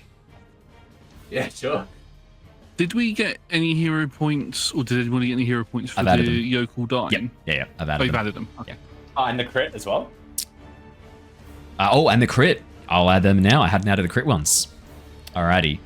7 additional points of cold damage. Now, the Dracolich is blinded as a result of the destructive wave of solar energy that burned through its chest cavity. The that means it can't see what it's doing. It wants to unleash another necrotic breath, but it can't see where people are. So, and it's also currently kind of being like held and directed by Jonor. What I'm going to do, I am going to, it's being choke me harder. Sorry, let me do it properly. Choke me harder, Daddy. As the dragon, clip that. As the dragon sort of looks around, unable to see. What I'm going to do, can't say further than this, I'm going to roll a d8 for the cardinal directions in which it can aim at. We're going to see which direction that necrotic breath goes off. I'm almost tempted to make someone else roll this so I can't be held responsible. Jacob! Let me do it. Jacob, roll the d8 for me. North is 1, and we're going to go cardinal directions from there. Okay, so Can I argue it's less likely the dragon points towards us because I'm trying to not let it point towards us with the hand? The only problem is this is a gargantuan creature, and it is very strong, Jonor. So it's I'll roll it as this, but Can it actually turn its head like an owl and get me on its spine? Is that even possible? Because of its neck, yes. It's got a long neck that can reach around. It's long neck, but it doesn't. So it doesn't mean it's 1, fully 2, tensile. 3, 4, 5, 6. 6 is its own forces. It's literally aiming at its own forces. Because if this is 1, 2, 3, 4, 5, 6 is this direction. So 6 is going to be the skeleton mages and the warriors. It's literally going to be targeting its own troops. I'm going to roll it because we're here. Let's see. That's going to be a 60-foot cone, DC 20 save. I know they're standard troops. They don't quite act like normal. That is going to be 73 points of necrotic damage. Wow. I rolled very well on that. I couldn't have taken that. Yeah. No, I would have died. I went on 2 hit points. I would have gone to 0, but I would have been still standing on 20 HP. As the blast of necromantic energy unleashes across the skeletal mages and the skeleton archers, all of them are resistant to necrotic damage. They're not immune to it. You watch as the Dracolich decimates half of its remaining force. I'm going to give them a -5 to their next battle check. That is a devastating blow. That would have killed most of them outright. That's still, what's that, 73 halved is what? That's still 30. Killed most of us outright. You got lucky then. Could I please get from Tom, could you roll me a d6? I want to see if this breath weapon recharges, just in case it happens again. I just need to know. 5, it's back, baby. You really like me having the breath weapon, don't you? You guys really like it. All right. It's working pretty well, to be honest. Yeah, Did anything happen with... Sorry. No, 6 is fine inside. He's no longer in the throat and in the mouth. He's moved down into the chest cavity. The energy's kind of drawing forth from its sort of upper torso around the heart and then burning a patch. So Styx, Raph, you choosing to crawl through its innards really has worked out well for you here. Just wanting to understand, seeing as the sunbeams kind of like, I wanted it channeled out its mouth wherever it's looking. Yeah. It's still looking at its enemies. Next time you channel the sunbeam, it will be there. Yeah. Okay, yeah, because it doesn't know. Like another breath weapon. It doesn't know what it's looking at. Take it. Yeah, it doesn't know what it's looking at because it's blinded at the moment. So like inside, it's more. You watch as it turns and goes, die. And then this wave of black rolling flame overtakes its own troops and shatters them, burning them alive as they scream and then vanish from existence. It's still looking down at its own troop sticks. Yeah, next time you fire the sunbeam, it's going to be going there. Theo! All right.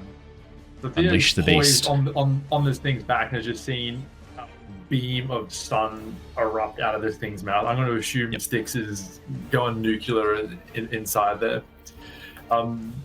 Seeing it fly out of his mouth, I'm going to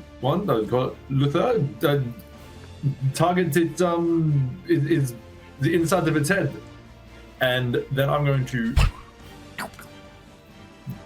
do my moonlight step. Can do, Theo. Teleport into range, and then charge the remaining 20 feet down its mouth. and down, all straight into the side of its head. So my plan is run into the side of the gap that's been opened up on its jaw, open up as much as I can, and just hammer into this thing's brain, like, open up a big enough hole with the antlers, and then just into this thing's Amazing. brain. So would you like to do the weak points? Choose one enemy hero so Luther doing additional, so that you deal an additional 2d8 piercing. Is that the plan here? Yeah, sweet. Critical aim, yeah. Brilliant. I'll mark that off for you Well, now. actually, Or do you want to reduce its armor class by 2? I actually think reduce the armor class by 2, yeah. You watch as Luther holds his gun steady for a moment, closes one eye, and then unleashes a string of shots that shatter the scales around the jaw, opening up this hole for you, Theo, to ram in. Yeah, that works thematically. Wait, that better doesn't as well, sound right. actually. Yeah, opening a hole for you to ram in. Let's go. Luther. Alright. So Oh, I because can I did spread the it. teleport, I Deal some radiant I damage. have my I have advantage on this attack. No, it's the that's the Bjorn Ling. I need the real boy. Oh, the Dracolich will use one of its enemy heroes, but doesn't. I'll talk about it in a minute. Nothing much happens right now. Owen, Hello. did the Dracolich take 2d6 acid damage from ending its turn in the... No, it did not. Could you roll me the 2d6 acid damage, please? Yeah. 14 and 13. 14 doesn't hit. No, unfortunately, still not enough. Does take additional 5 acid damage, though. God damn. Oh, well, I mean, I just missed the hole from Luther a little bit. But What in the still goddamn? gonna dig in with the claws. Yep.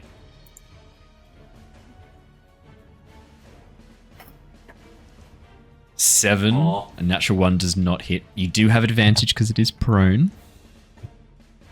Yay! He's so happy. Look at his little face. He went from despair. He was bereft a Is it moment actually ago. prone? It's actually prone. That's... Prone and restrained. And blinded. And blinded. Don't worry, got another natural 1. Don't worry about it. Wow! Double Wow. ones! Snake eyes! Oh. Oh! I'm not very good at this game. Well, I had choice of time. Now I don't. Anything else on your turn, Theo? Let me have a quick look to see if I have any fun bonus actions, but that is just fucking lame again. That sucks. That sucks. Yeah. You haven't been paying Hasbro enough, have you? You haven't been slipping them the good dice rolls. Bonus action is the permanent watershed. Make sure you spam those ones in chat, everybody. Make sure he feels as bad as possible. Remind him of his don't worry. favor. Lots of ones. 2 out of 3 sessions with Theo does nothing. It sucks. It's so unfortunate, mate. That is a full failure. We do have the fun coin, remember, when you have like multiple just shit dice rolls stopping you having fun. You may, on your next roll, you may use advantage. Well, let's see if it gets back to me again, but I don't think I have anything, no, use my bonus action to do the teleport, so yeah, I'm good. Alrighty. Tithla! I had At fun with that turn, everyone. at the start of your turn, don't worry, Tithla's about to have an even better turn. Tithla, could you please roll me a d6? I would love to. Just a Sure, I d6. can't have control. Nah, just a d6, I'm please. happy to fuck up my friends. Don't worry, you're going to. That's a 5. That's what I wanted to see. On an odd number, on an even number, your turn proceeds as normal. On an odd number, I get to choose the target of the attack. Tithla, as Lady Wachter takes control of you and commands you, Killian's looking real tasty right now. Killian is your enemy. You are essentially charmed into believing Killian is your enemy while you are possessed by Lady Wachter. You may make melee or ranged attacks. It's not like Crown of Madness where it must be melee. This is a possession effect. Killian's back looks like a perfectly painted target. I think Unleash, mate. Go for it. It's just Killian? Is that... Just kill it. Well, do you want to pick another target? Do you have someone else in mind? No, I meant as opposed to a collective. As in like your troops, the mongrel folk troops. Yeah, or the rest of my friends or something. I'd argue if you really want to embrace this, I'm only telling you that you have to attack Killian, but if you would like to attack another one of your allies, you can. That's fine. No, okay, that's fine. I'd say I'm also facing Tithla because I did heal Tithla. True. Tithla, let me heal you. And he watches Tithla knocks an arrow and then draws. You're like, Tithla? Tithla? Cool. Full circle. Backstabbed. Okay, so Howdy. Tithla is still cognizant of the battle around her, or is her mind fully gone? For a moment, Lady Wachter is in control. For your first attack, Lady Wachter is in control. And so your first attack is going to be made against Killian. Then it's the rest, you carry on as normal after that. Cool. Yeah, great. So we'll do a normal attack. Yeah. With the bow. That's a nat 1. Hey, great time for a nat 1. Great time for a nat 1.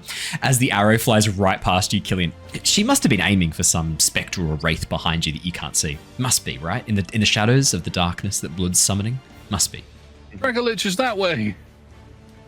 And then Tithla will fire her second shot at Killian. No, you don't have to. It's only the first. You don't have to fire both. It's only the first attack. As the first attack goes wide. Yes. As the first attack goes wide, you kind of shake off this effect for a moment, your mind unclouding as Lady Wachter's influence retreats for a moment. Kind of a shame. I was going to pump a 3rd level ensnaring strike into that. Look, again, you can do that. I'm just telling you that Lady Wachter is not making you do that. But there's no influence over Tithla forcing her to do it. But No. It's just the voices in your head. Like, it's not me. It's not the other voices in your head that is me. It's the other voices. Perfect. Well, with that, Tithla will go, sorry! Turn around. That way. At that way. Okay, thank you. Shoot at the collection of mongrel folk to attack that way. Shoot at the mongrel folk. No, like past the mongrel folk into the bad peoples.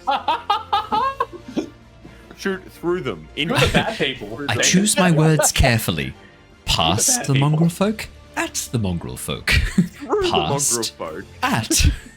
Yeah, the arrow just passes through them. Yeah. Stop to the lesser bus. archer, Shoot it would seem as though it were at them. Yeah.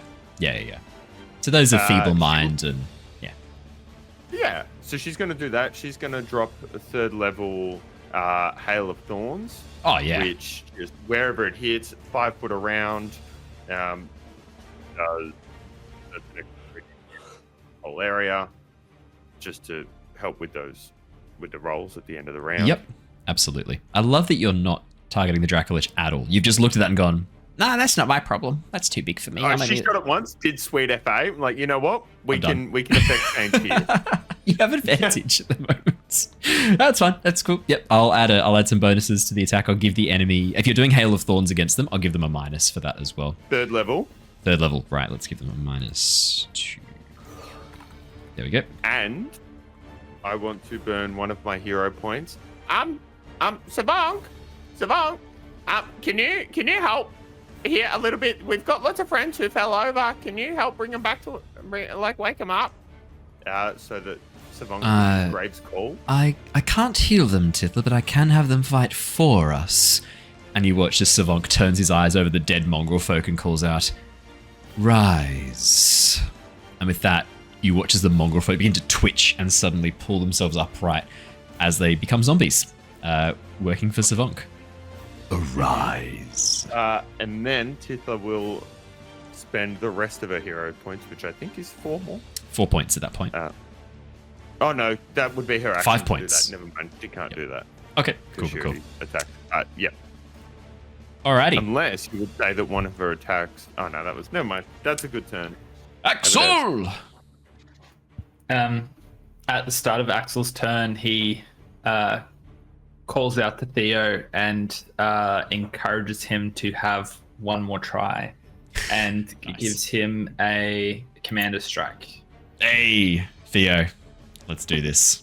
My man, watch another nat 1 come through. You have advantage. It is still prone. It is still restrained. It is still blinded. All right, let's go. Come on, baby. I actually think, based on the... I don't know why I used the Moonlit Stab then. I thought I was trying to get advantage, but I believe I still get to do... The ready damage. All my bonuses still apply. Yeah. Yeah. They don't reset to the start of your next turn. Claws, let's go.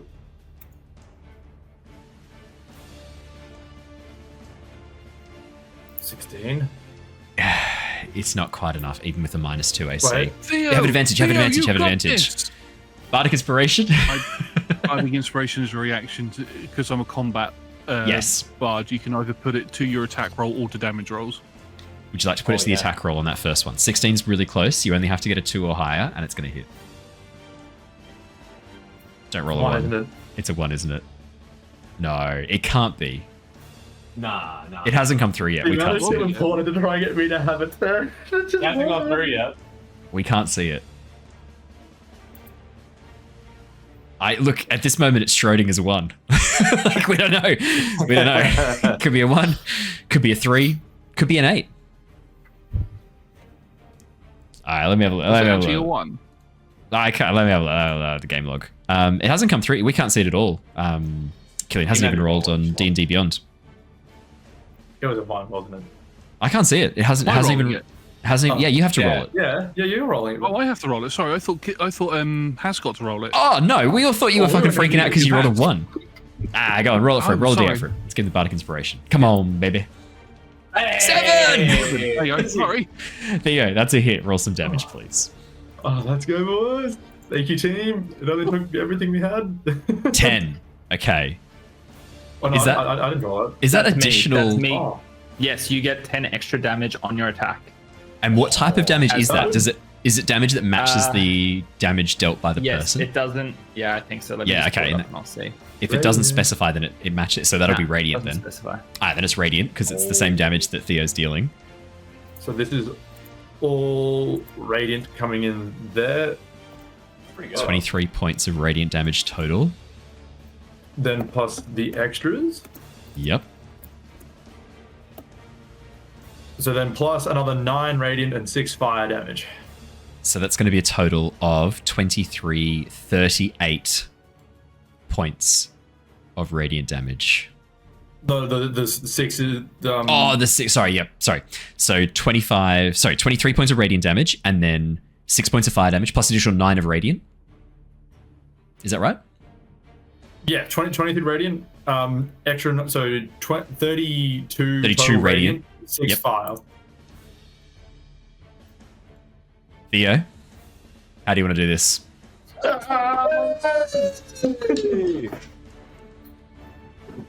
Like I said, I Just straight through the brain.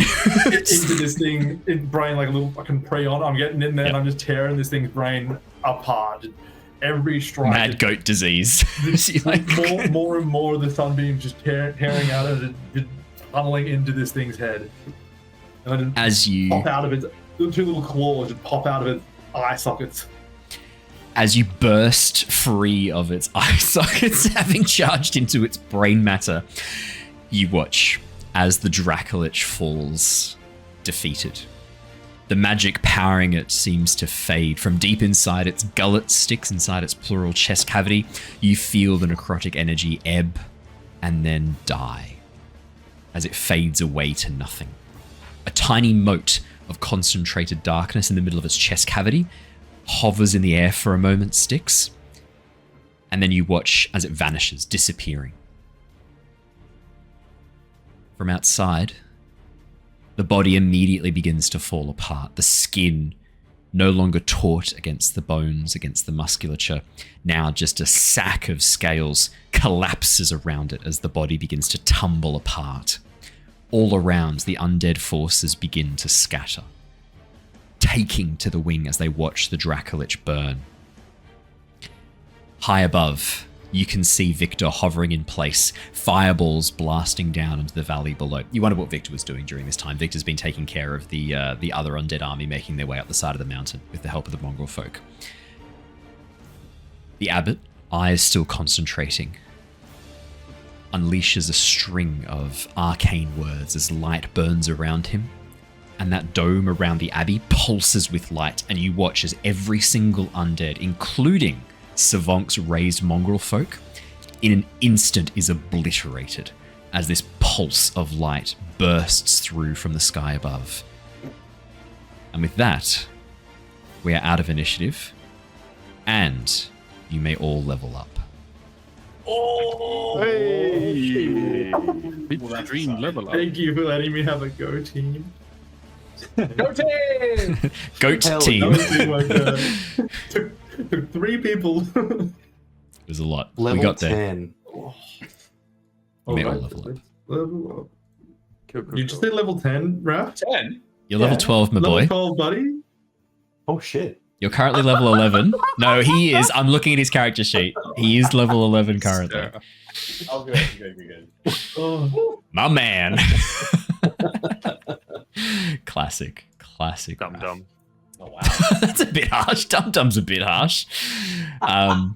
Really? That's the line, Owen. Yeah, That's Dum Dum. the line. I don't want to get cancelled, mate. That's not what you said before we went live. I did dare you to cancel me. That's true. I did. That's fair. As the sound of battle fades, you hear as a cheer goes up from the mongrel folk. A guttural cry of relief, of tension, of joy at being alive. Styx, as you begin to crawl your way out of just cutting yourself free of the body of the Dracolich emerging from inside, you emerge right next to Blood. Blood, after another 6 seconds, you watch as the dome of darkness disappears around you. Could you please make me another Constitution saving throw? I need to see if there's any ongoing effects of this drug. Cool. 12. Did you get a 12? No. I can't see. No. Tithla. As soon as they're defeated, you are no longer possessed. You watch as the hag is burned away from your body. She's undead. She's undead. Oh, I did get a 12. It's -2 for the exhaustion. So Okay. Blood. You're feeling a bit weird. Like the darkness dispels around you, but you're feeling very off. yeah, I would be. Almost a bit dizzy, a bit short of breath. Yeah, something doesn't feel right. Something in your guts. It doesn't feel good.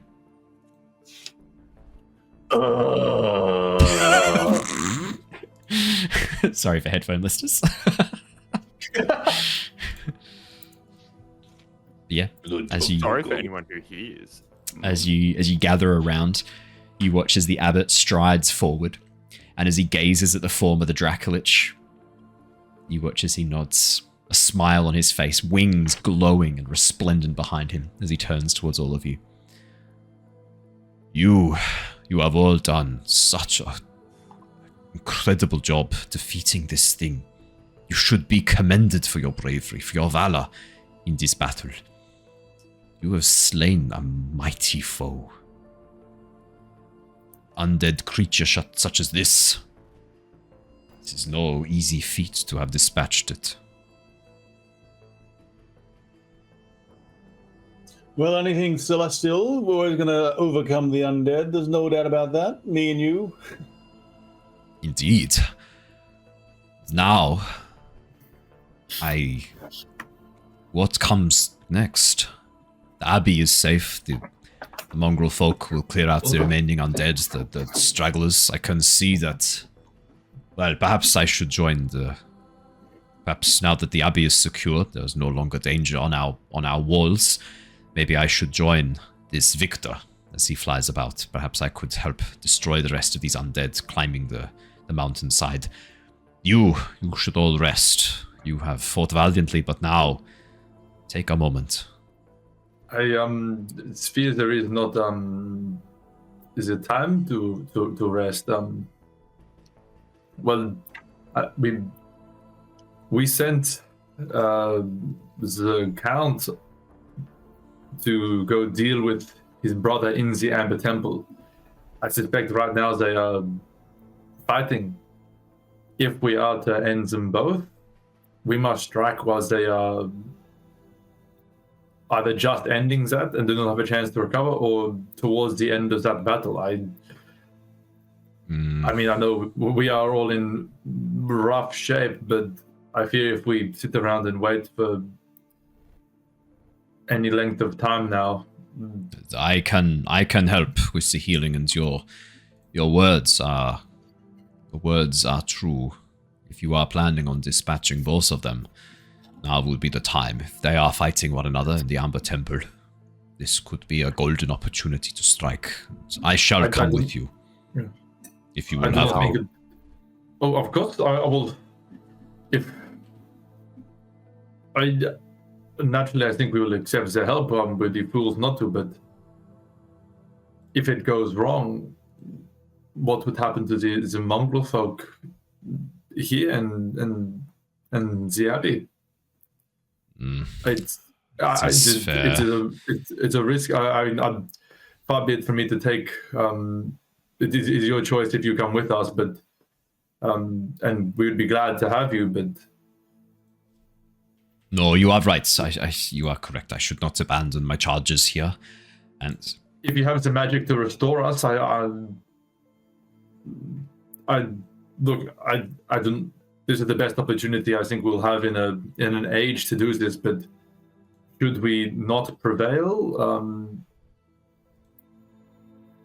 then I think perhaps this place will be better off with at least someone here that still carries the light of a god, that's not an undead within them. But like I said, it is your choice if you join us. You are right. I will stay with my charges here, but I will heal all of you before we depart.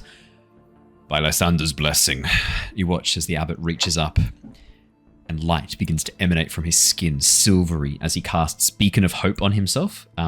Everyone within 30 feet of him will regain maximum hit points from any healing. He's just being really efficient at this point. He's like, yeah, let's make sure we get this one done. Yeah. As you rush on over Tithla, and then he is going to cast... He's going to cast Mass Cure Wounds, which is going to deal the maximum... Which is going to give the maximum health back. So in this case, all of you will receive, from a Mass Cure Wounds, 5d8. So that's going to be, what, 40 hit points back? Cool. Everyone receives 40 hit points of healing. Is everyone else looking... Oh, sorry, plus his spellcasting ability modifier. Sorry, bear with me for a second. It's actually better than that. Sorry. Theo's going to turn back into goat form, by the way. That is going to be 44. 48. Sorry, spellcasting modifier. 48 hit points everyone receives. No, it didn't need it all.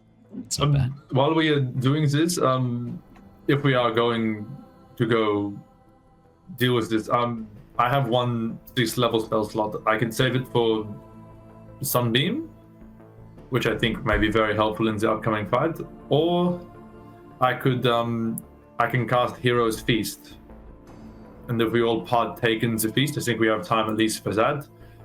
You'd all be resistant to poison and immune to frightened and poisoned, and have your hit points maximum increased by 2d10, or in a less metagamey way of phrasing that.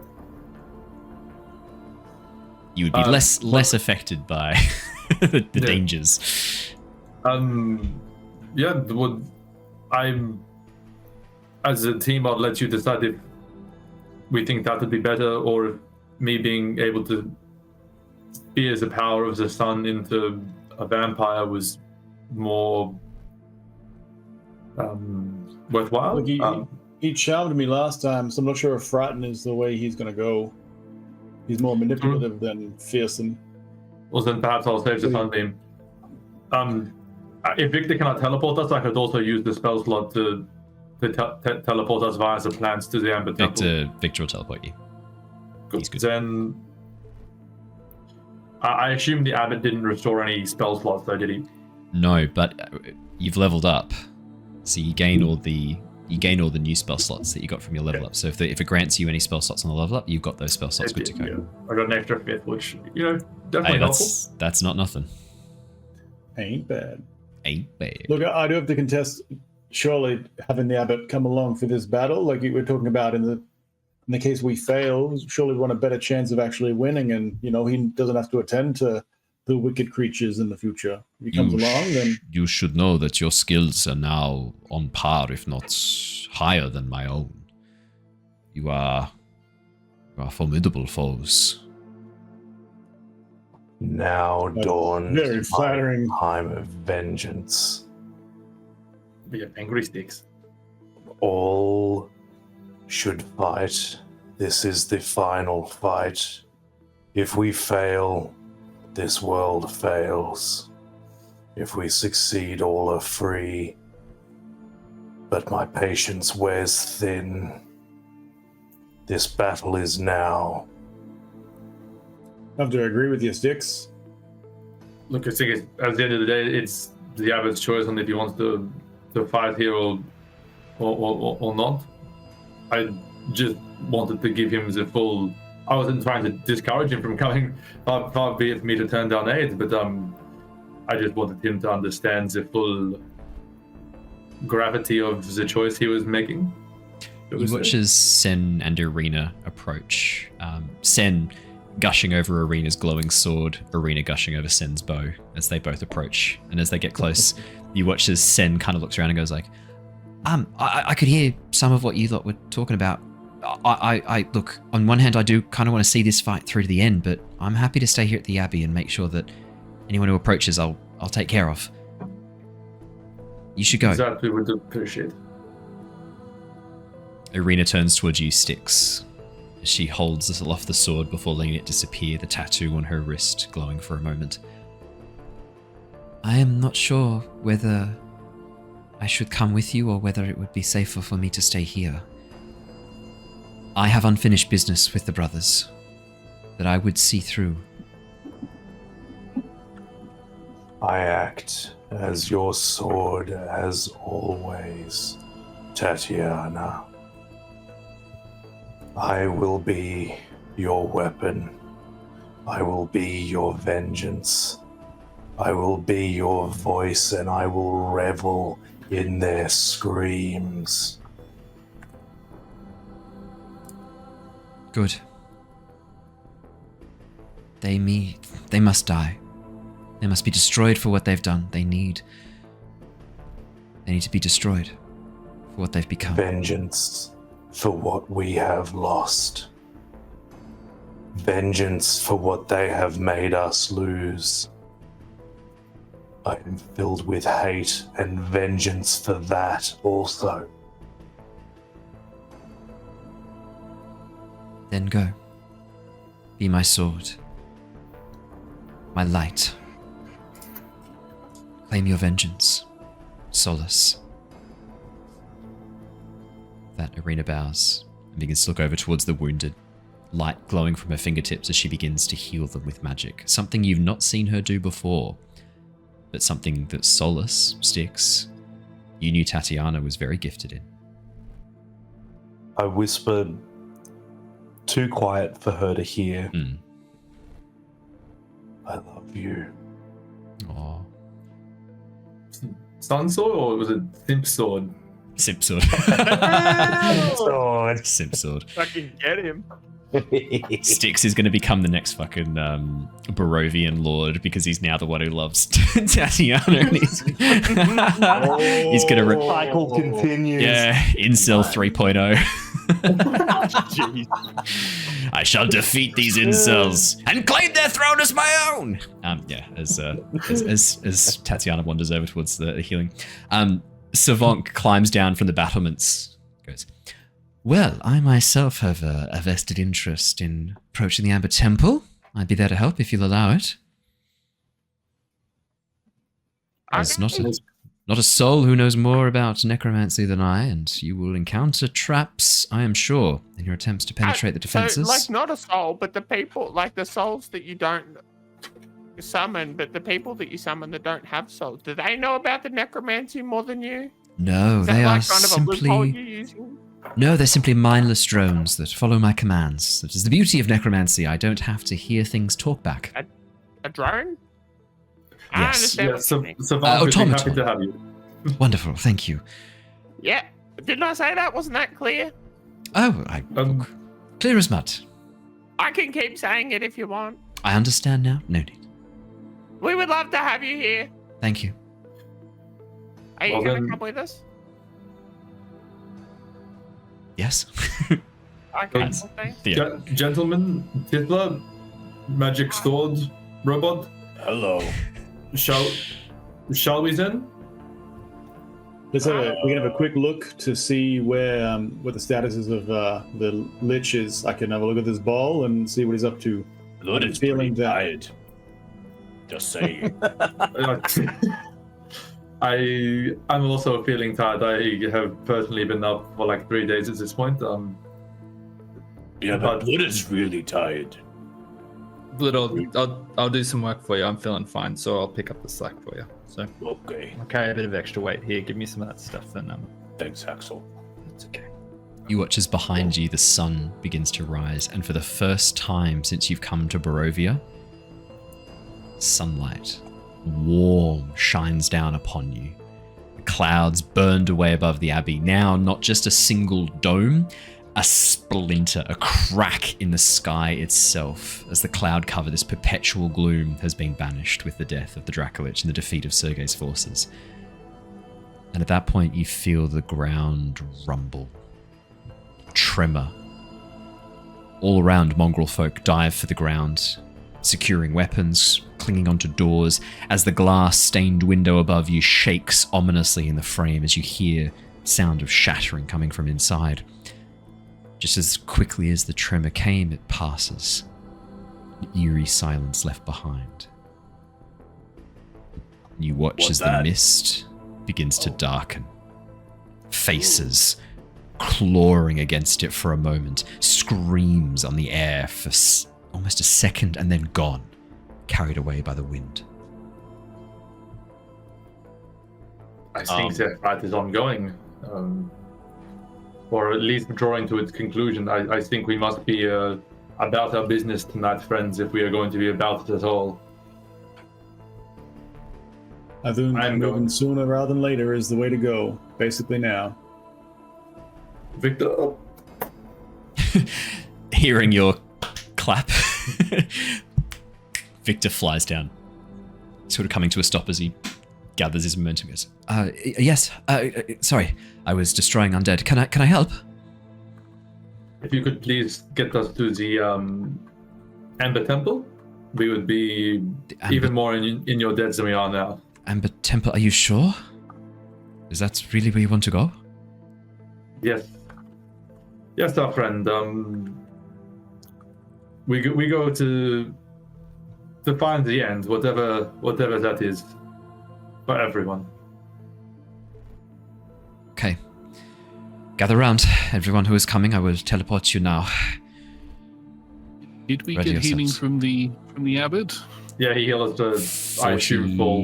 I think it was 48 hit points. Well, doubled with the thing as well, right?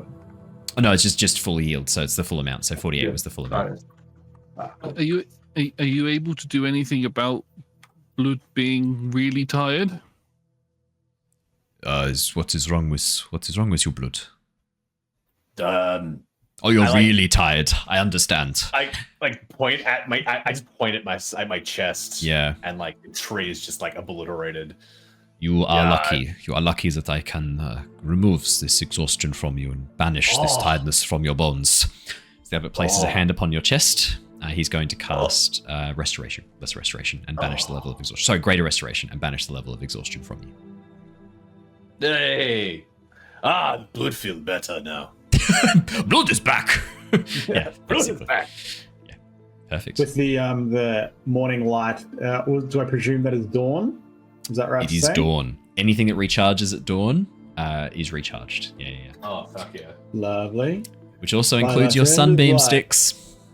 Hell yeah. As the light drinks of the sun. Let's double beam them.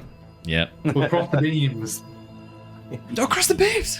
You should moonbeam, sunbeam. I reckon wombo We could combo. just double sunbeam. That's gonna be much better. True, just double sunbeam. Yeah, that's way better. What am I saying? yeah. Awesome. With all of you prepared and gathered.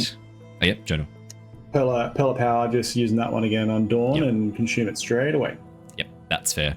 So, the people who are traveling with you, Savonk is going to come with you. Luther is going to stay behind, as is Grinner, to guard the Abbey. You're bringing the Abbot with you. However, he has used 2 of his highest level spell slots on healing you, so he has lost access to his most powerful magic. To be fair, I think it was a good use of that powerful magic, Beacon of Hope, to get the full healing on mass cure wounds, and then restoration for blood, I think will come in handy. How much was the healing again, sir? 48 points of healing. Ooh, baby. Yeah. Look, Beacon of Hope is one of those spells that a lot of people kind of sleep on. It's actually fucking amazing, especially when you combine it with some crazy aura stuff. And when you've got like barbarians doing healing and you've got other people, like, it's really good if you can pop it. Not quite as good as Spirit Guardians, which is one of my favorite spells for a cleric, but Beacon of Hope's still pretty good. Awesome. Anything else before you all depart? Is that everyone you'd like to bring with you? They're the people who put their hands up. Is there anyone else you'd like to try I think and you leave besiege? the rest there to, I mean, on one Just in hand, case. you'd kind of bring as many people as you can. On the other hand, you'd be able to guard the Abbey. On the other hand, that's a lot of people to bring to us. Yeah, well, and the other thing as well, right? It's a lot of people bringing into danger. Like, you know that the Amber Temple is very, very dangerous. And this is going to be a clash of Strahd versus Sergei. And you're planning on striding right into the middle of that. Like, I would be choose who you bring with you wisely. Look, Savunk's very expendable. The Abbot, whatever his choice is. You're not sure Savunk can die, to be fair as well. Not sure what death is like for him. Yeah. Look, out of everyone there, he's definitely the one we're least attached to. Yeah, that's fair. That's fair. Alrighty. With that. Theo would just make a quick goodbye to Sen, just in case. She grabs you into a bear hug, holding you close. She's a bit shorter than you, so she has to climb up to give you a big bear hug. Don't you fucking die. Not after this. Not after defeating a goddamn Dracolich. Don't you dare, okay? You come back. Give her a little pat on the head between the ears.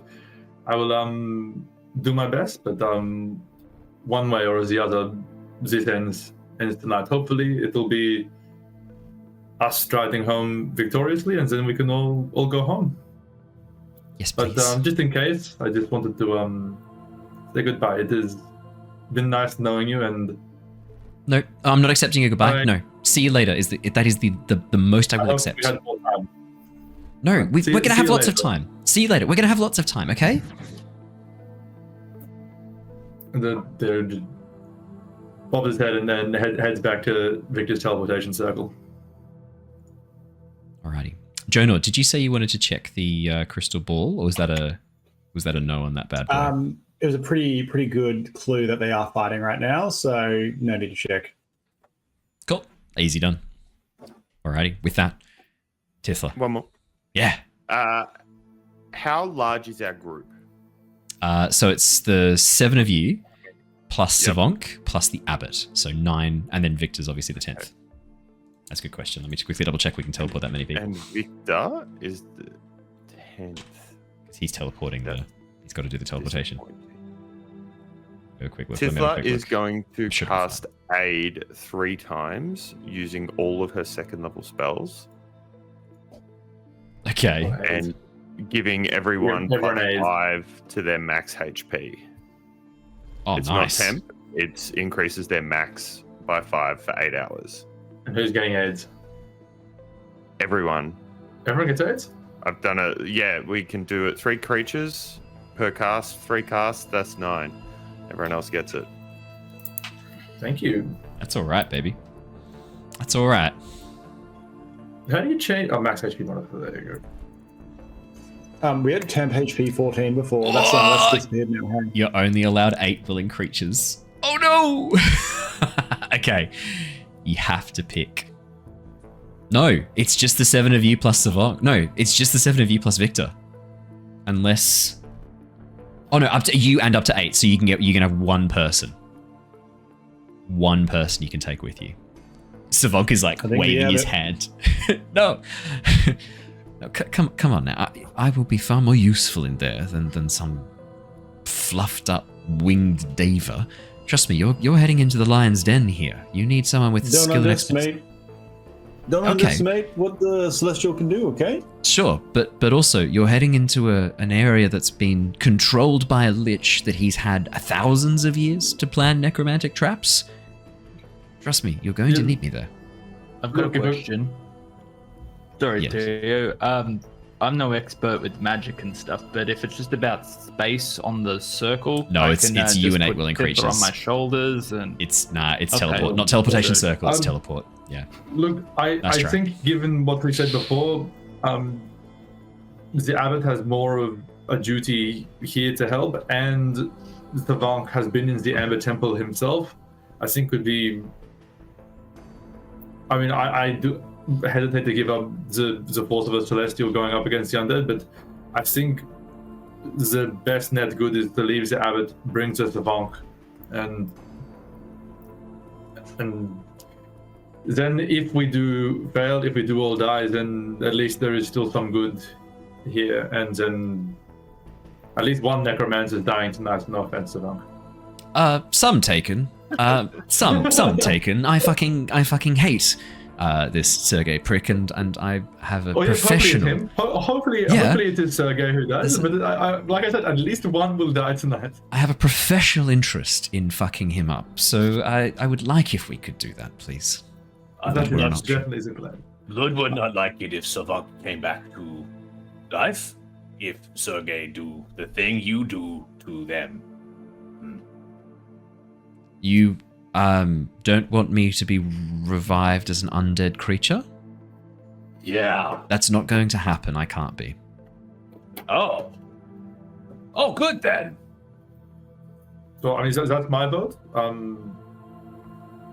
Happy to put it to the team for who to pick. I think the overall best net good is Abbott stays, Savank come. Yeah. Shining light in a dark area seems like the best idea to me. Okay, that's 2 for Savank, 1 for Abbott. Oh yeah, I'm good for the abbot. Not the abbot, sorry. I'm good for Savank to come. 3 Savank, 1 Abbott. 2 dark make good. Sure. That's enough votes anyway. It's enough votes anyway. Yeah. Alrighty. Abbott, you stay here. Take care of the mongrel folk. Take care of our friends. If we don't return, then do your best to make this place as good as you can. Hopefully at least one brother will be gone, and hopefully you can manage against the other. I will do what I can. Good luck. Thank you. Good luck to you. Today you slay 2 dark creatures. Yes, Blood. No, this is just me. Oh, hello, Blood. Matt. Hello, Matt. I'm very like Blood is obviously very happy that Savank is coming. Yeah. But like I'm gonna insight check his eagerness. Oh yeah. To come. Yeah.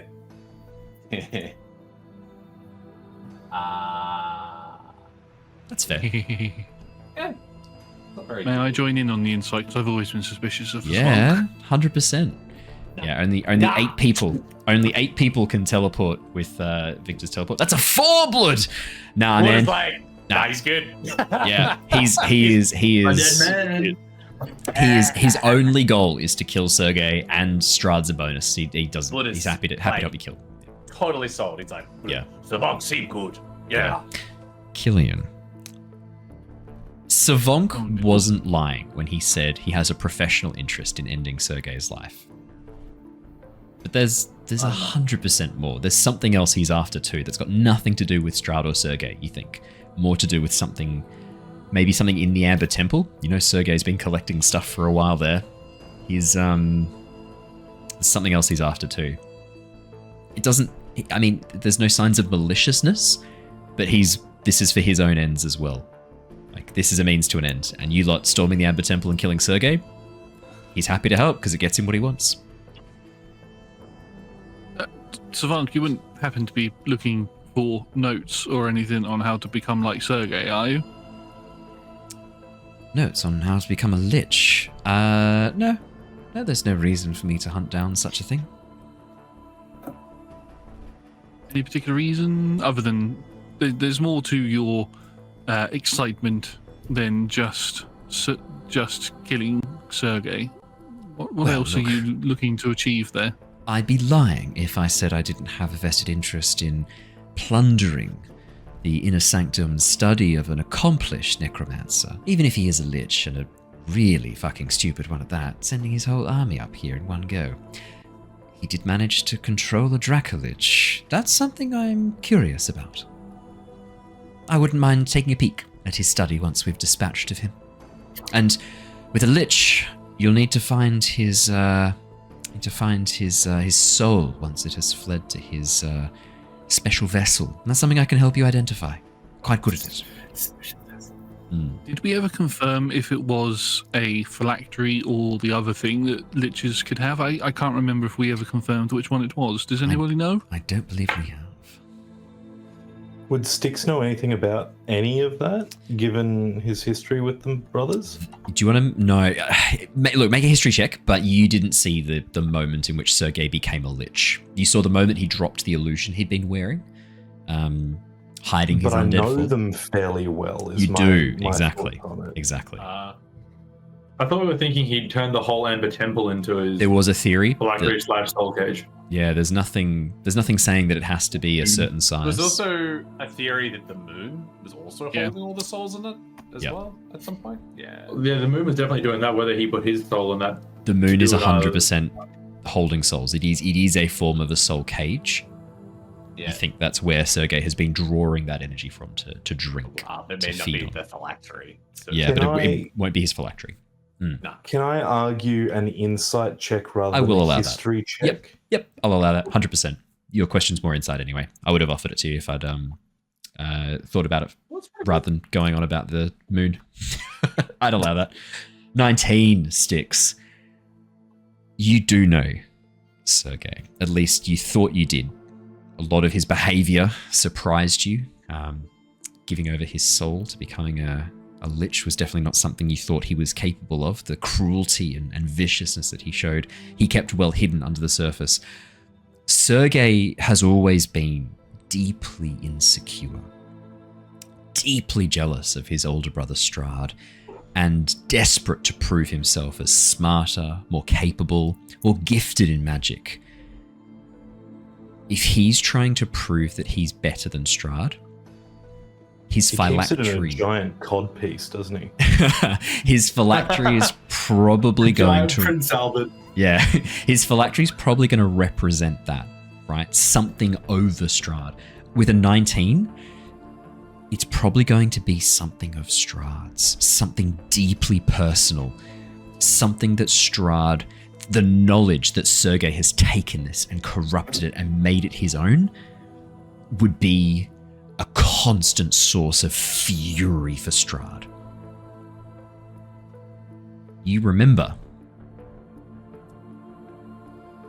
that Tatiana had originally given Strahd a locket, jeweled locket, before she realized what he was, before she saw more of his true personality.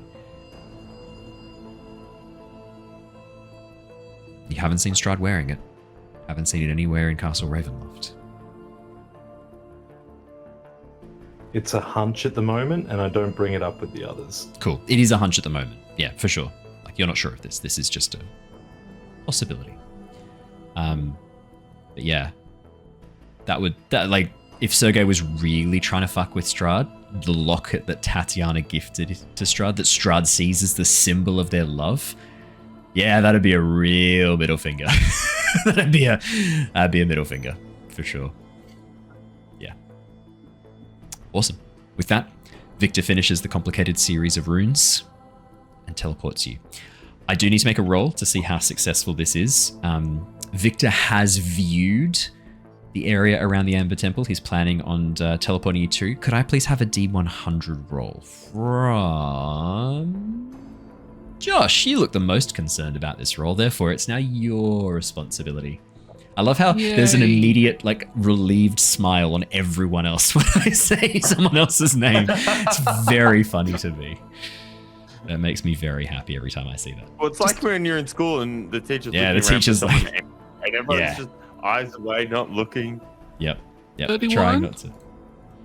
What was that? 31. 31 for a D100 check. Yeah. Why would you do a bad roll? It's within the 70%. So, We'd be like those 31. stupid people who look at their IQ test and see you're in the smartest 99% of the population.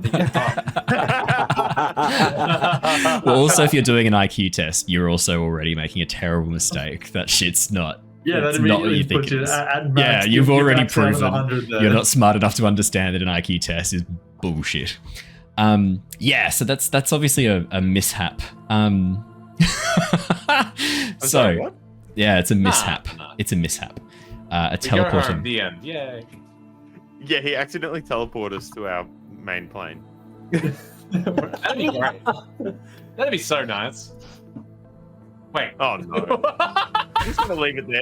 Not thinking. And into the next campaign. I was joking. The floor's all rocky and there's no dirt. What is going on? Could I end the campaign now? If one of the brothers has just died, the mists might be weakened, which means we might just be able to teleport out and then start. Yeah, exactly. Well, I mean, the last time Victor tried to teleport someone out, we just evaporated us. It just Victor falls, everyone dies, and away we go. What a way to go, though. We beat the Dracolich. We're on our way to face the big bad evil guy. We just get evaporated in a teleportation circuit and roll credits. The end. Matt, We're in the back of the card. Skyrim music's playing. can you roll me another D100 and halve the result for me, please? Hey? Use people's proper name. It's disconcerting. Matthew, I need you to... No, don't do that. Matthew, I need a D100. I need to halve the result. I've had a very funny idea for this mishap, and I'm really enjoying myself. Here we go. 54, and then we're gonna halve that, so that's gonna be 27. yeah. Let's have a look. I'm just checking. In the Cosmic TTRPG. Wagon. Midway through the campaign. Back a Paladin slave wagon. We're all popping up there. 27. So okay. confused. What is Burrow cooking right now? Here's what happens. Oh fuck. Okay, here we go. Here's what happens. God. I'm glad Owen's having fun. As the spell activates, you watch as crackles of light begin to burst from the ground around you as the spell begins to go wild.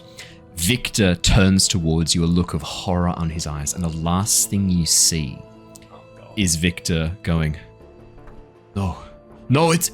And you watch as he dissolves into motes of light, breaking apart and vanishing into pieces. Oh, dissolved our Victor. A vortex. It's like he counterspelled him. A vortex of wind begins to spin around the teleportation circle. Time seems to slow, and as you turn and look out, Theo, you make eye contact with Sen. You watch as her eyes go wide, her face pale, as she tries to reach out, and then your vision goes dark. There's a feeling of motion, of movement. Your stomach drops as you feel the passage of something race across your skin. Coldness begins to seep in. And then just as quickly as the sensations began, they end. As you find yourselves slammed into a rough stone floor, scattered in an enormous stone chamber. The walls rise high around you. Ghostly, bluish purple flames flicker in these wall sconces like skeletal hands, carved, bone holding these flames aloft. High above you, the ceiling is carved in sections of amber crystal. As you teleport inside a section of the Amber Temple. And that is where we are wrapping up for tonight. I had you roll to see which room you appeared in on the Amber Temple, and as there were 56 rooms in the Amber Temple, that's why I had you roll D100 and halve it. 6 of them, I was like, with 3 of them in particular, I was like, you're not teleporting into there. One of them is like the showdown between Strahd and Sergei. And as funny as that would be, you've got to explore the Amber Temple. Is Victor still with us? Victor's not with you. Oh, I liked him.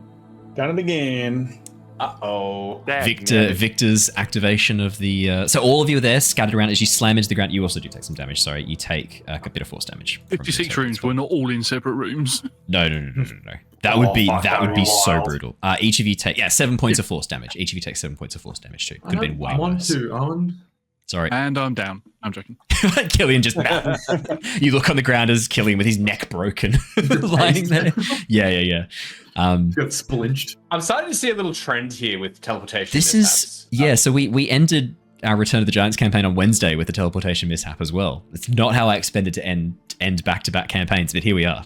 It's not campaigns, I mean like end sessions, like back-to-back sessions. Sessions. Misspoke.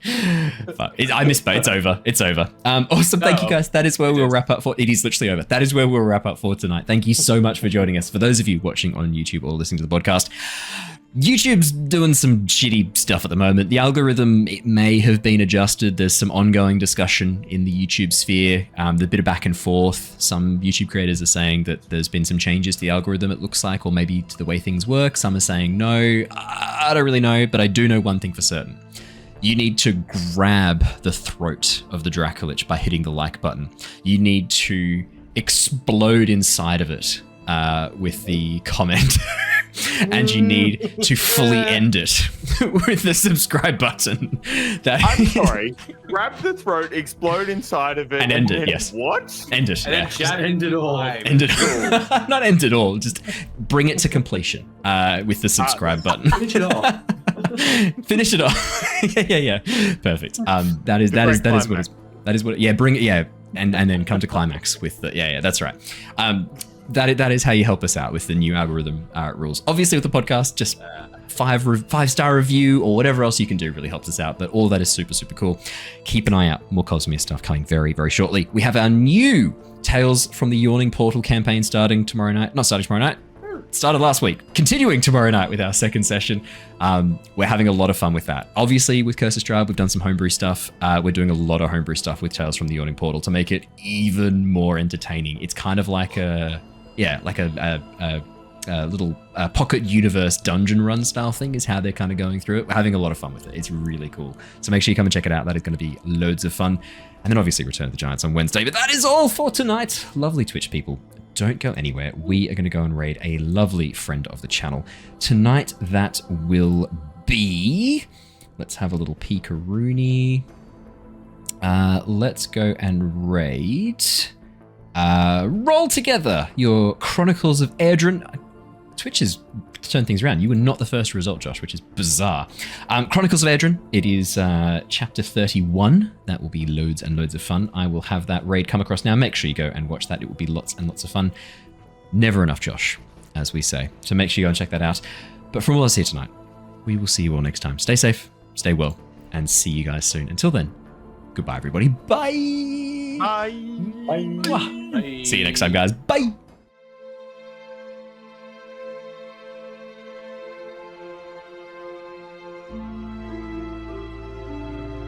Bye.